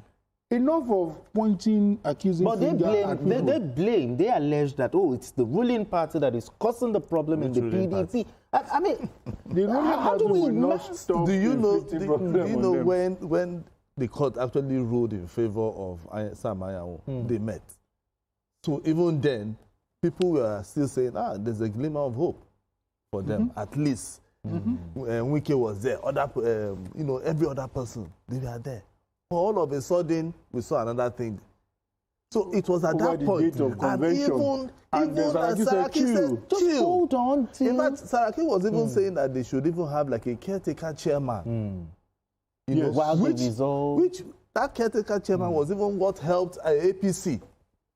Remember when Oshomole was removed, and then they brought Buni, the Yobe State sitting governor. A sitting governor, and he stayed there, did everything that he wanted to do until they stabilized and exactly, and that was what people were. Okay. So that what I say is self-inflicted. Right about now, showing on your screen is the list of the contestants, the list released by INEC. You know? And obviously, we can't see the PDP. Are you surprised? They can't be there because INEC will not put somebody's name there when they know they have. Because at the moment, Oshun, the PDP does not have a candidate now. In Ekiti, the PDP might not have a candidate. You see, that's why I'm asking that. Why is it so difficult? And I want to believe that you are really pained about the problem of PDP. No, I'm not a member, but I just want. It's okay to be pained now. You want competition, right? Yeah. I want. So we have other parties, political parties there. There's the ADC. They are there. Okay. Labour Party is also there. Which other party? NNPP is there. So they have so many other parties that can, take, to the APC to the cleaners if they want to. Okay, but 2027 is how many months away? Okay. Do you still think the PDP, maybe listen to the voice of reason? See, they need to sit down. Or is there someone that you think, that can actually sit these gladiators down to say, okay, let us do the right thing? No, it's all of them. Saraki could not do it. No, see. Who can? See, it's fun. One, all of them have to sit down and throw away their ambition or their egos. Throw it away and see how they can, keep that party. Who will bring them to the table? No, they can't. Former President Jonathan, or who? They can start with, apologizing. Who has that clout? So is it not somebody that went to, he went to their national headquarters and said, okay, this is certificate of exposure. Somebody did that. So you can say, okay, fine, for us to start afresh, I'm tearing the certificate of expulsion. You start with that. I'm now calling on everybody. You apologize. I'm calling on everybody. You can mention names, whether it's Wilson Wike, whoever, and you call all of them. Let's meet at so time. It might not be at the headquarters so that there won't be problem and tear gas again. So you go to another place that everybody, the place will be filled up. And then all of them will now apologize to themselves and then they'll find a way around it. If they don't do that, this camp is doing this, another camp is, PDP might not even field the candidate in 2027, presidential level. So they have to all come together. If they are serious, forget about whatever happened in Ibadan, because most of them still don't believe there was a convention. Okay? Most of them don't. I think we can call it a Mala convention or something. So, you understand? So most of them don't believe. Most of them don't. So if they really want the PDP, and I'm very sure, so far in Nigeria, if you're talking about a political party that has agents and national spread, it is the PDP. Even up to today, even with this crisis that they still have, if you go to some states, you still see PDP flag flying. All right, we have Austin calling in from Port Harcourt. Austin, you have the floor. Good evening, my brother. Yes, good evening to you. Okay, I want to first of all appreciate all of you. You guys are doing a great job. Thank you. Let me talk about this PDP issue in the Ekiti state. My brothers, you see, there is a word that they normally say that if you cannot beat them, you join them. I want to sympathize with this, my brother, Sir Wole Oluyede. I don't know. We have two great politicians in this country right now. And the number one that I respect so much is the President of the Federal Republic of Nigeria, Asiwaju Bola Ahmed Tinubu. The second one is Chief Barrister Nyesom Wike, the FCT Minister. You cannot do away with these two people. Now, I don't know what Wole Oluyede was even thinking about when all these things. You say people are even defecting and going to other. You cannot neglect the capacity of Nyesom Wike. You can't neglect him. And if you want to check his record, it is almost people that are looking for his trouble that he is going after. And you will make sure you win all of them. So this game of politics is a very calculative game. And you know this thing is not going the way it's supposed to move. All right, then, you thank move you. to another party. Thank So, you. Thank you very much. Thank you. So you that you are looking for PDP and he's also looking for a rallying figure. So probably that diagnosis you're giving them may not lead to that solution. Because one of the things I remember BQ had said on this platform is that maybe the former president would have been in the right stead. Exactly. But we had a former president who had tore his membership card. We've had a former president who said, okay, you cannot say I identify with you. You didn't even come out to address the press with them. So you are saying that these people, their spirit, soul, and body are not with PDP. So what do? The current gladiators bow down, calm down, talk to yourself. Hey, we are the one in charge now. Okay, probably Atiku would have been the rallying for, but he's been cleared out of the party. So for those of you who are around, why don't you just come together? They don't trust him. So, and for me, this, if you ask me to give them a diagnosis, I would say that rebuild this party.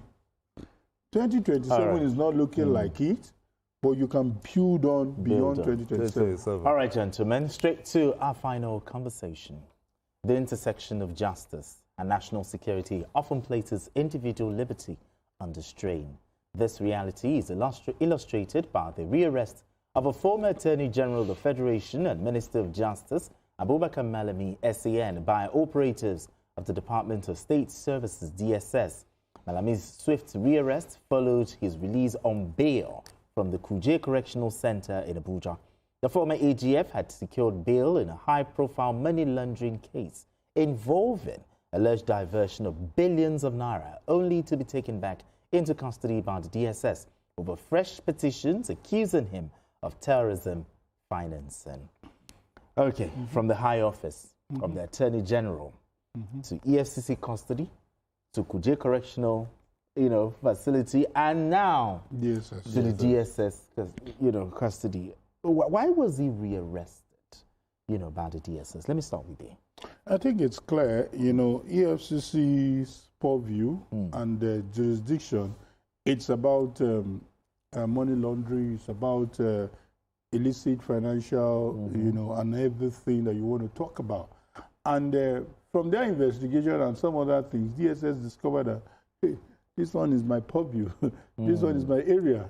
So don't let me distract him, let him get his bail, then I will start with him. So we're going to see cases running concurrently. That's the implication. So this is about, and it's very strong, issue of terror financing is not an issue that DSS will look away.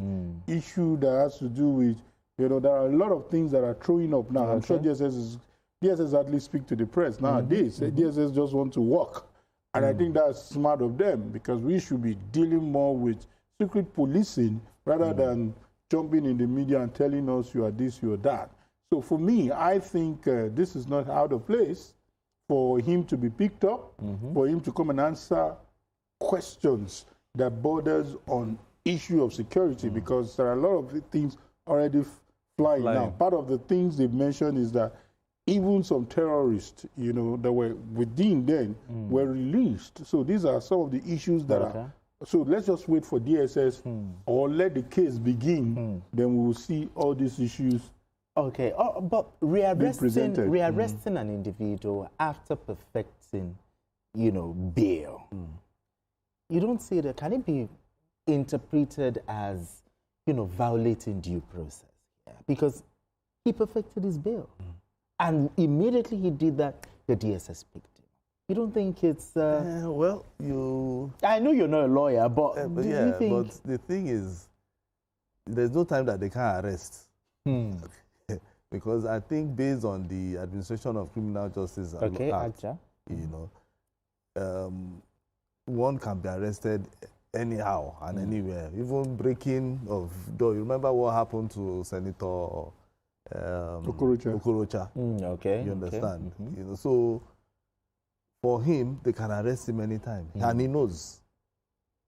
So, but for this, it was the custodian of the law. The law. Yeah, he knows. So, and for this, I heard there were petitions, you know, written against him based on, you know, allegation of possession of arms and ammunition found in his house in Birin Kebbi, you know, and some other things, you know, which Kay almost mentioned, you know, which is that some people that he was alleged to have, you know, shielded some terrorists, you know, and some other things, especially those who were involved in, you know, all these Burudishon, using, you know, money and all that. But that one is what EFCC will handle, you know. But for this one was more about the firearms. Okay, so these are new charges. These are new charges. So, because of the new charges, that's why it was by different agencies. By different agencies. Yes, by another agency, not the EFCC. Yes. Now, these are petitions. So it's left for him to go to the DSS. They will ask him questions. So they might even free him today, depending on how he responds to the petitions. So Nigerians should just calm down, you know, and wait, because most people are already saying it's politically motivated. Is this, is that? Yeah, we hear that all. You know, so, but the thing is, he was once the custodian of the law, and the only thing they're asking is, okay, we know that you were the AGF then, but we heard this from some people, you know. Please, can you come and explain? Clarify. Yes. Okay? So it's just for him to explain, oh, I was not part of it, I don't know anything about it. And if the DSS is not satisfied, they can decide to keep him there or charge him to court. So it starts another round of, you know, of case for him in terms of allegation of possession of firearms or other things based on the petition and based on the investigation carried out by the DSS for them to have rearrested him, you know, outside the court. So Nigerians should just chill. Now, his trial date is supposed to resume on the 17th of February. What should Nigerians realistically expect, you know, on the 17th of February, when the trial resumes? Is it going to be, has EFCC done enough investigation so that this doesn't lead to some sort of media trial? What should Nigerians shouldn't expect anything but justice. Justice. And justice, I don't know what justice looks like. You understand? Justice could mean that, oh, the allegations were all false. Justice could mean that the allegations are all true. Justice could mean that 50% of the allegations are true. So we cannot preempt and we cannot, you know, be accused of subjudice. So it's about the law. The law will take its course. The only lesson for us is that no matter how high, how up you are there, you know, there will be a time where you will give account. So the account it will be given will be in the court of law. So how accountable, what is this level of stewardship matters. Because when we look at those things that have been mentioned, trust me, even if he has used 40 years in government, those things are too much to have been acquired. So like I said, they are all allegations. So the court will superintend over that and we will know what the true state is. So we are not, you know, calling him a criminal or not a criminal until the court. Does this not send a lesson to public office holders that after service you might be called to question, to account? So our public service people, they don't learn lessons. So for that one, it's not, they don't. No, but this should serve as a deterrent. Yes, he will still go, because the thing is, I feel that it is because our justice system usually don't hand down stiffer penalties for things like this. That is, if is found guilty. Remember, by our laws, you are innocent until you are proven guilty. It's not like the French that you are guilty before innocence. You know, you prove your innocence. You know, so for now, he has to now prove.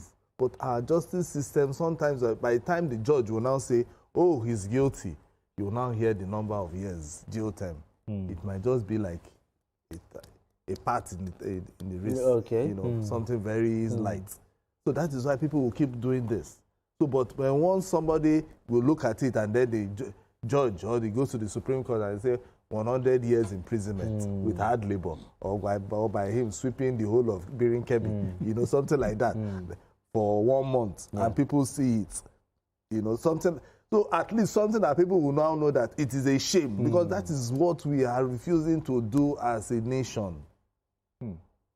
When public officers steal in other countries, you see how they do them. So when you see public funds, you run away from it. You understand? But when once you go to because they know that, the judge, I once did business with him, or the judge is my friend, or both of us used to meet somewhere. I know that when once my case comes to his table, he'll be able to just give me maybe 10 years or 5 years imprisonment. Go there. Because he has been going up and down. Or bail, and they add bail term to it. But when once we begin to make these penalties stiff, 50 years imprisonment, 100 years, maybe with 1 month of sweeping Oshodi, or 1 month of sweeping community service, you know, doing community service for 1 month, and everybody will see you.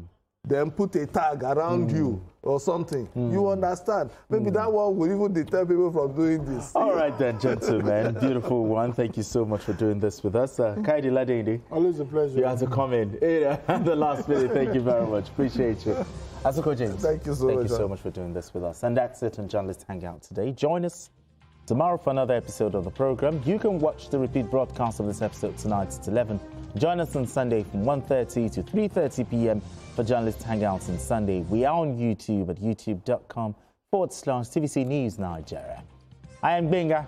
Bye for now, and God bless Nigeria.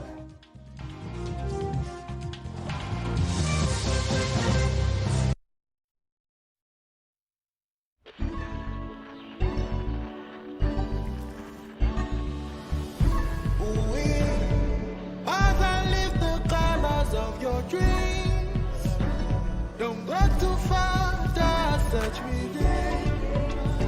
Feel the magic as your soul just starts to sing. 'Cause side by side is only you and me. Open and see rainbows and colors in your mind.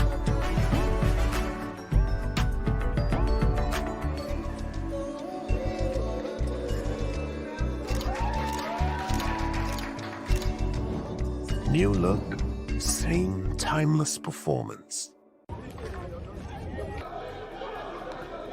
Every second, every minute, every hour, and every day, time doesn't just tick away. It's a countdown to political decisions that shape our world. This country must move ahead. Imagine the impact these decisions have on our lives. Some are consequential, others may leave us intrigued or baffled. You will have no better friend and partner than Nigeria. Step in and feel the frenzy like never before. Join me every weekday for an hour of fact-finding interviews where questions cut to the core. How would you say your administration has fared in these sectors? I will dig in to get to the heart of issues, from local politics to global insight. Join me as I unearth the power plays, jaw-dropping revelations, and the unfiltered truth. This isn't just politics, it's unraveling the stories that matter. Brace yourself for Politics Tonight every weekday at 8 p.m., where every decision echoes along the corridors of our lives. Politics Tonight, only on TVC News.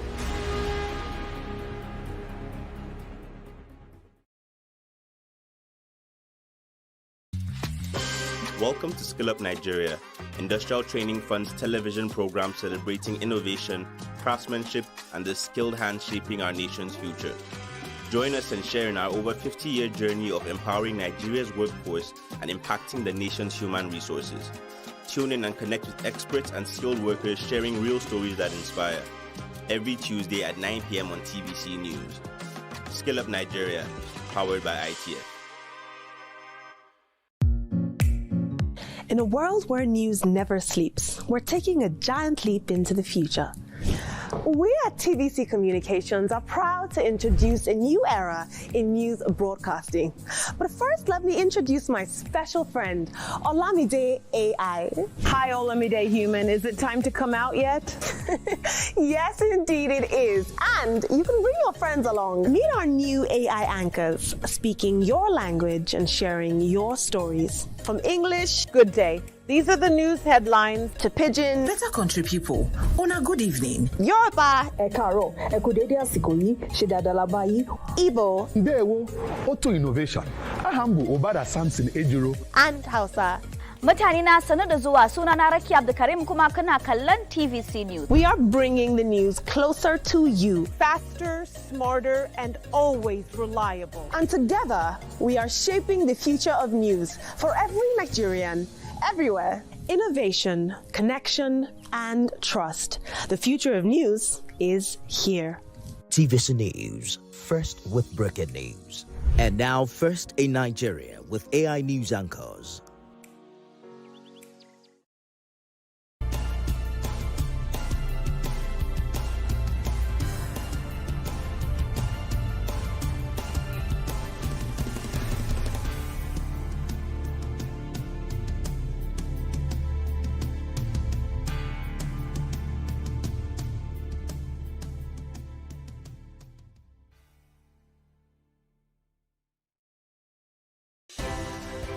At TVC News, wherever the big news story is happening, we're geared up to break it. TVC News, first with breaking news.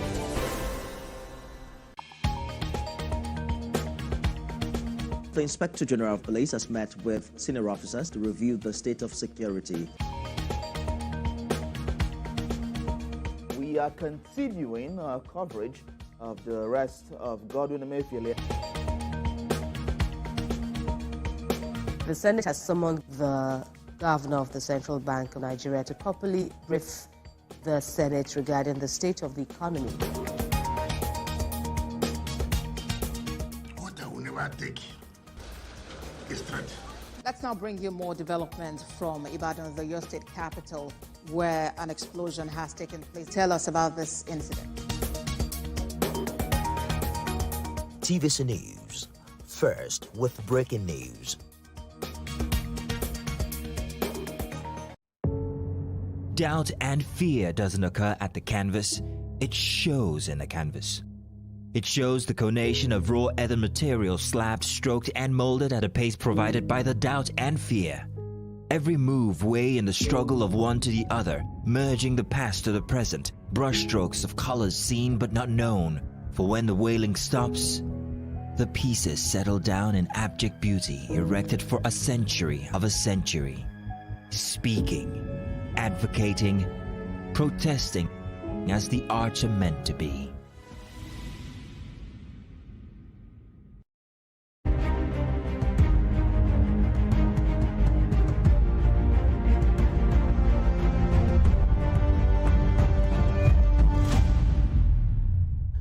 Tonight, Beyond the Headlines focuses on two controversies. Questions raised by a New York Times investigation into a Nigerian civil society group and a Rivers APC dispute where court rulings and party decisions are pulling in opposite directions. Let's begin with New York Times report controversy. For several years, reports on violence, insecurity, religiously motivated attacks in Nigeria have drawn international attention and concern, including from policymakers outside the country. One Nigerian civil society organization whose work has featured prominently in that conversation is the International Society for Civil Liberties and Rule of Law, also known as Inter-Society. It's led by criminologist and religious freedom advocate Emeka Umeagbalase.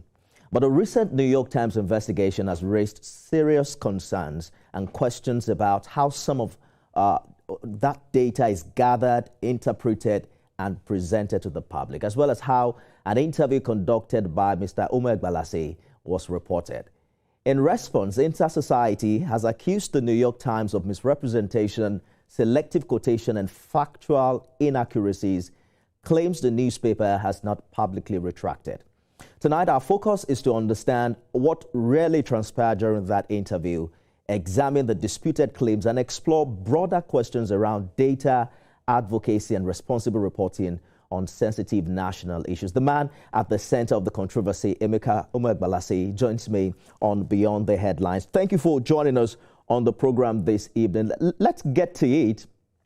You say that the New York Times misinterpreted what you told them during your December interview.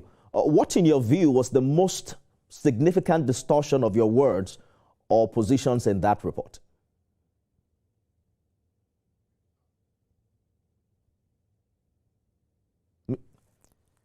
Mr. Umegbalase, are you there?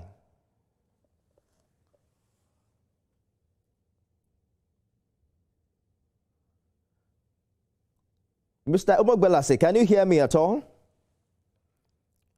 Okay, we're having challenges staying on that conversation. It's joining us live from Onitsha in Anambra State. We're going to get back to that conversation in the course of this program. Hopefully we can reconnect with him and put the developments in right perspectives. But yesterday's edition on Beyond the Headlines, recall that we spoke with the National Publicity Secretary of the APC, Felix Morka, on the political crisis in Rivers State, and that included the attempted impeachment of Governor Siminalayi Fubara and the leadership of the Rivers APC. Well, during that conversation, Mr. Morka did state that Darlington Uju, who has been issuing statements on behalf of Rivers APC, quote, used to be an official, end quote. And that implied that he is not currently recognized by the party, especially at the national level, and that he isn't authorized to speak for the party in Rivers State, especially on the matter of impeachments, which the APC at the national level appears to have been relatively silent about. Following that broadcast, Mr. Uju requested a right of reply, and he maintains that he's a duly elected executive of Rivers APC and that his position is backed by multiple court judgments delivered in 2024. He also argues that party recognition cannot override valid court orders. Tonight, in this conversation, we examine those court decisions, the apparent contradiction between law and party action, and what it all means for the APC and politics in Rivers State. Mr. Uju, thank you for joining us on Beyond the Headlines. You know, there are two competing positions here before the public. One is court judgments that you've shown from 2024, and also the recognition of a caretaker leadership by the APC at the national level. What should viewers understand as to the current legal position on this? Well, let me thank you for the privileged opportunity to respond to the issues that were raised yesterday in the course of your interview with Mr. Felix Morka. Now, as far as we are concerned, like we clearly stated in our press conference today, there is no way that Mr. Morka's validation or authorization is required for any state chapter of the party in Nigeria to issue statements bordering or pertaining to the issues, local issues that concerns the people at the grassroots. And here we are talking about governance and the governance issues in Rivers State. And Mr. Morka expressed that the party in Rivers State should be quiet over such simmering issues that could even implode the party itself.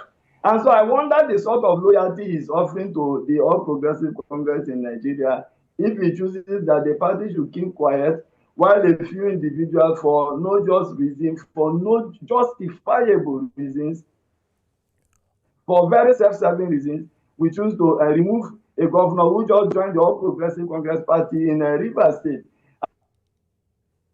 And you will recall the fact that this is a political party that has a checkered history, if you permit me the use of that word, given the fact that the setting up of the structures of the All Progressive Congress in Rivers State came with sweat and blood.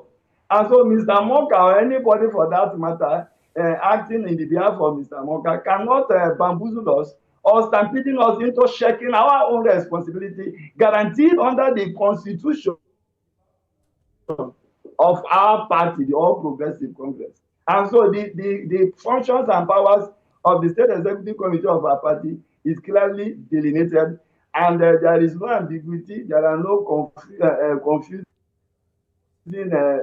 letters or statements about what is required for a State Executive Committee to function properly and effectively. Now, going back to the issue of if or whether or not I am authorized, or whether or not I am an old ESCO of the All Progressive Congress, I think this is to say the shameful. I would choose not to say certain things because I'm on live television out of respect for our national chairman and our national secretary, Senator Ajibola Bashir. I would, out of respect, choose not to say certain things because the primary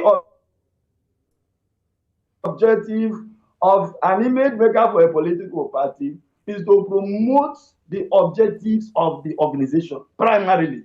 And I know that I hold a PhD in public relations and advertising, and I understand the nuances of communicating to the public when it comes to certain issues.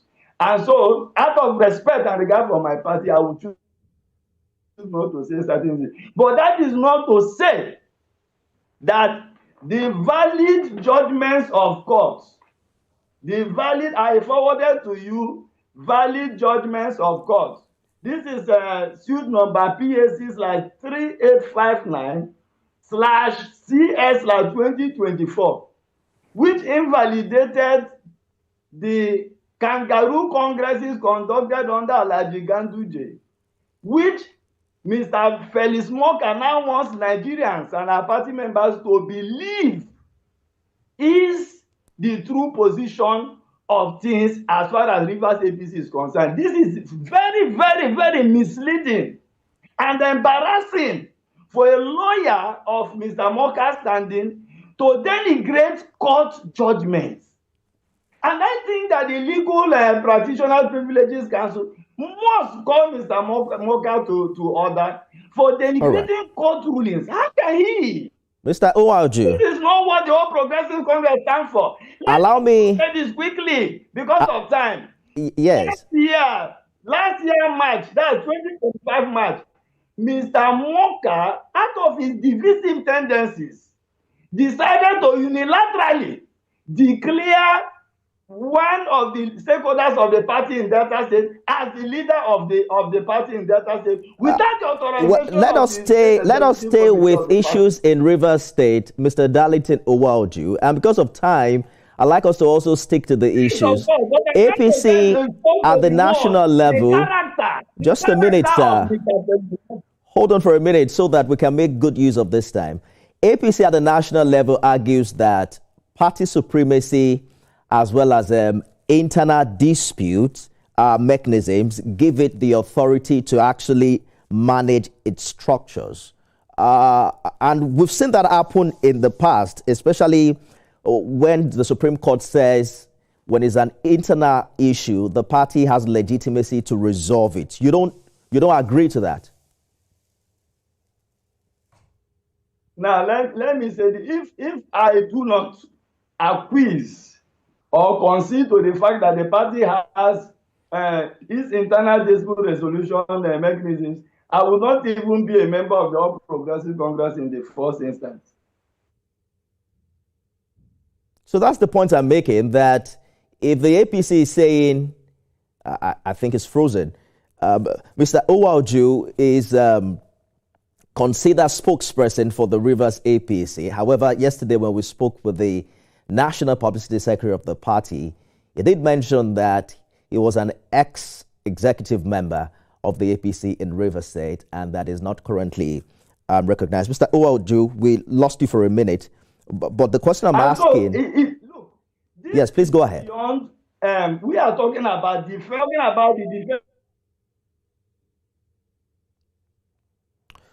Well, it's difficult holding on to this conversation. Let's take a short break. And when we return, there are very relevant questions to ask here. When we return, we'll find out the APC chairman that Mr. Uwaju recognizes and the faction is speaking for, as well as what this means for the political crisis in Rivers. Stay with us, everyone.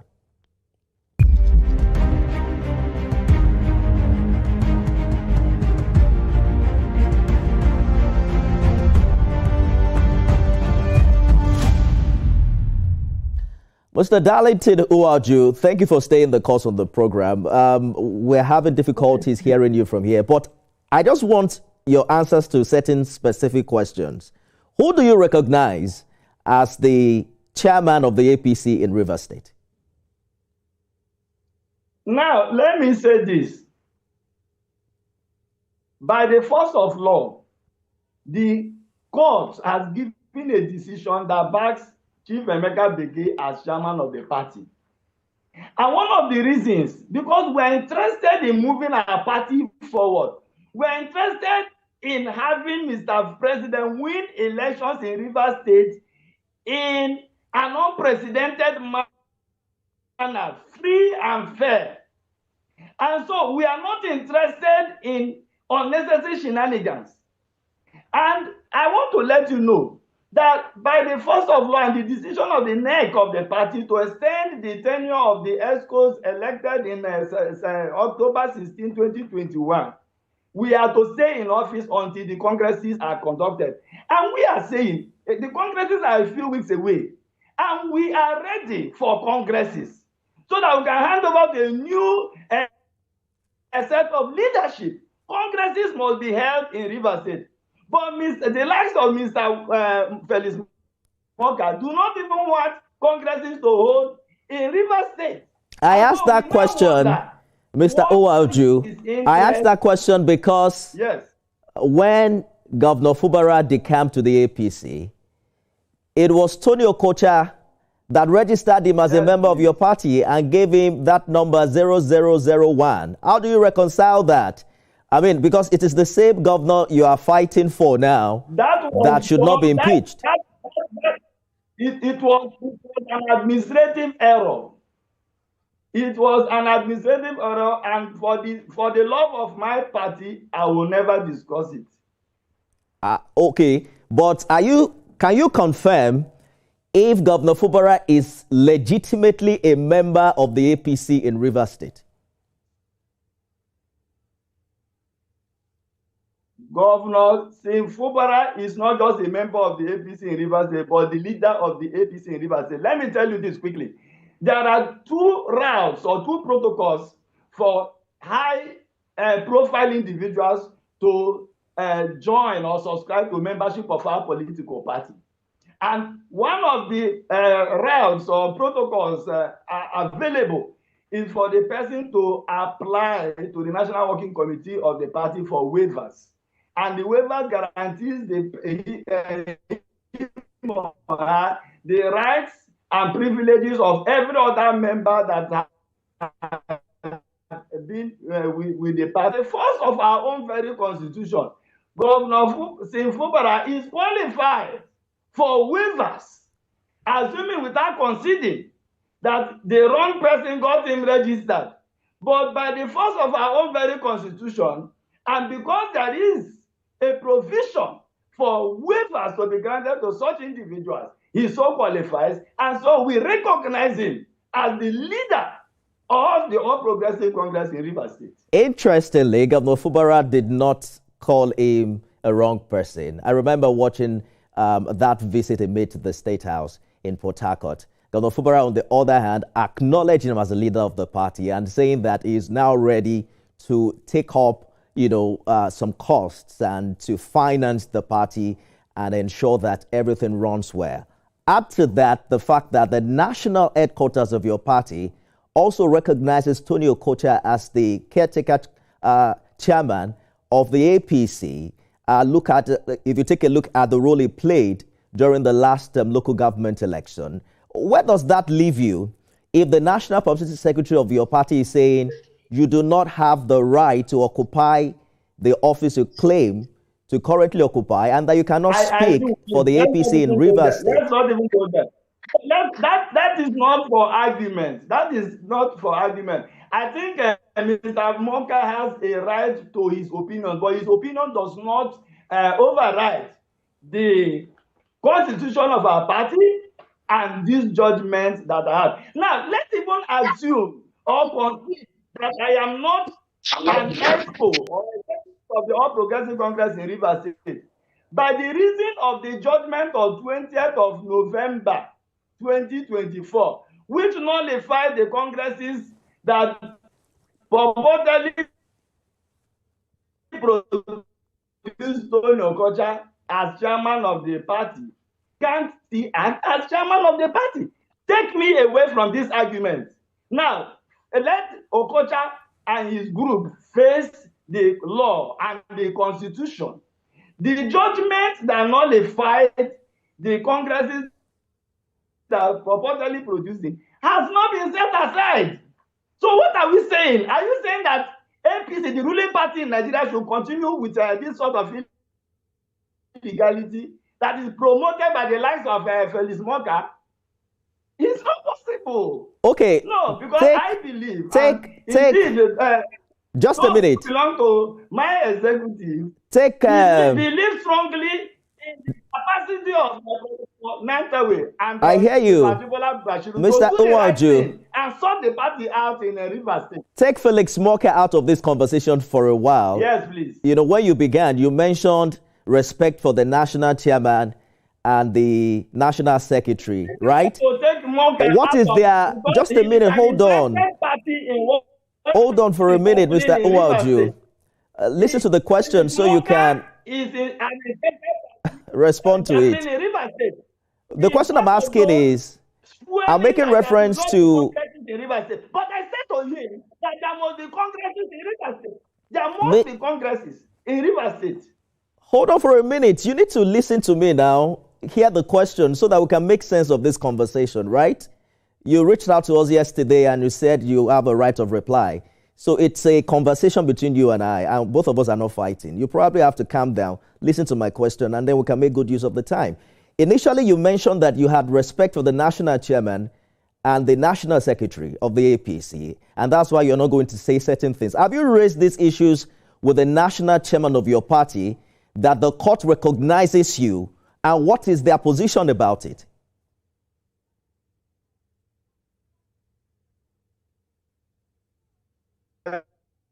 National chairman, he met as substantive chairman of our party. We had the deed and the facts submitted to him, to his office, copies of the judgments. There are 2 judgments standing against Tony Okocha.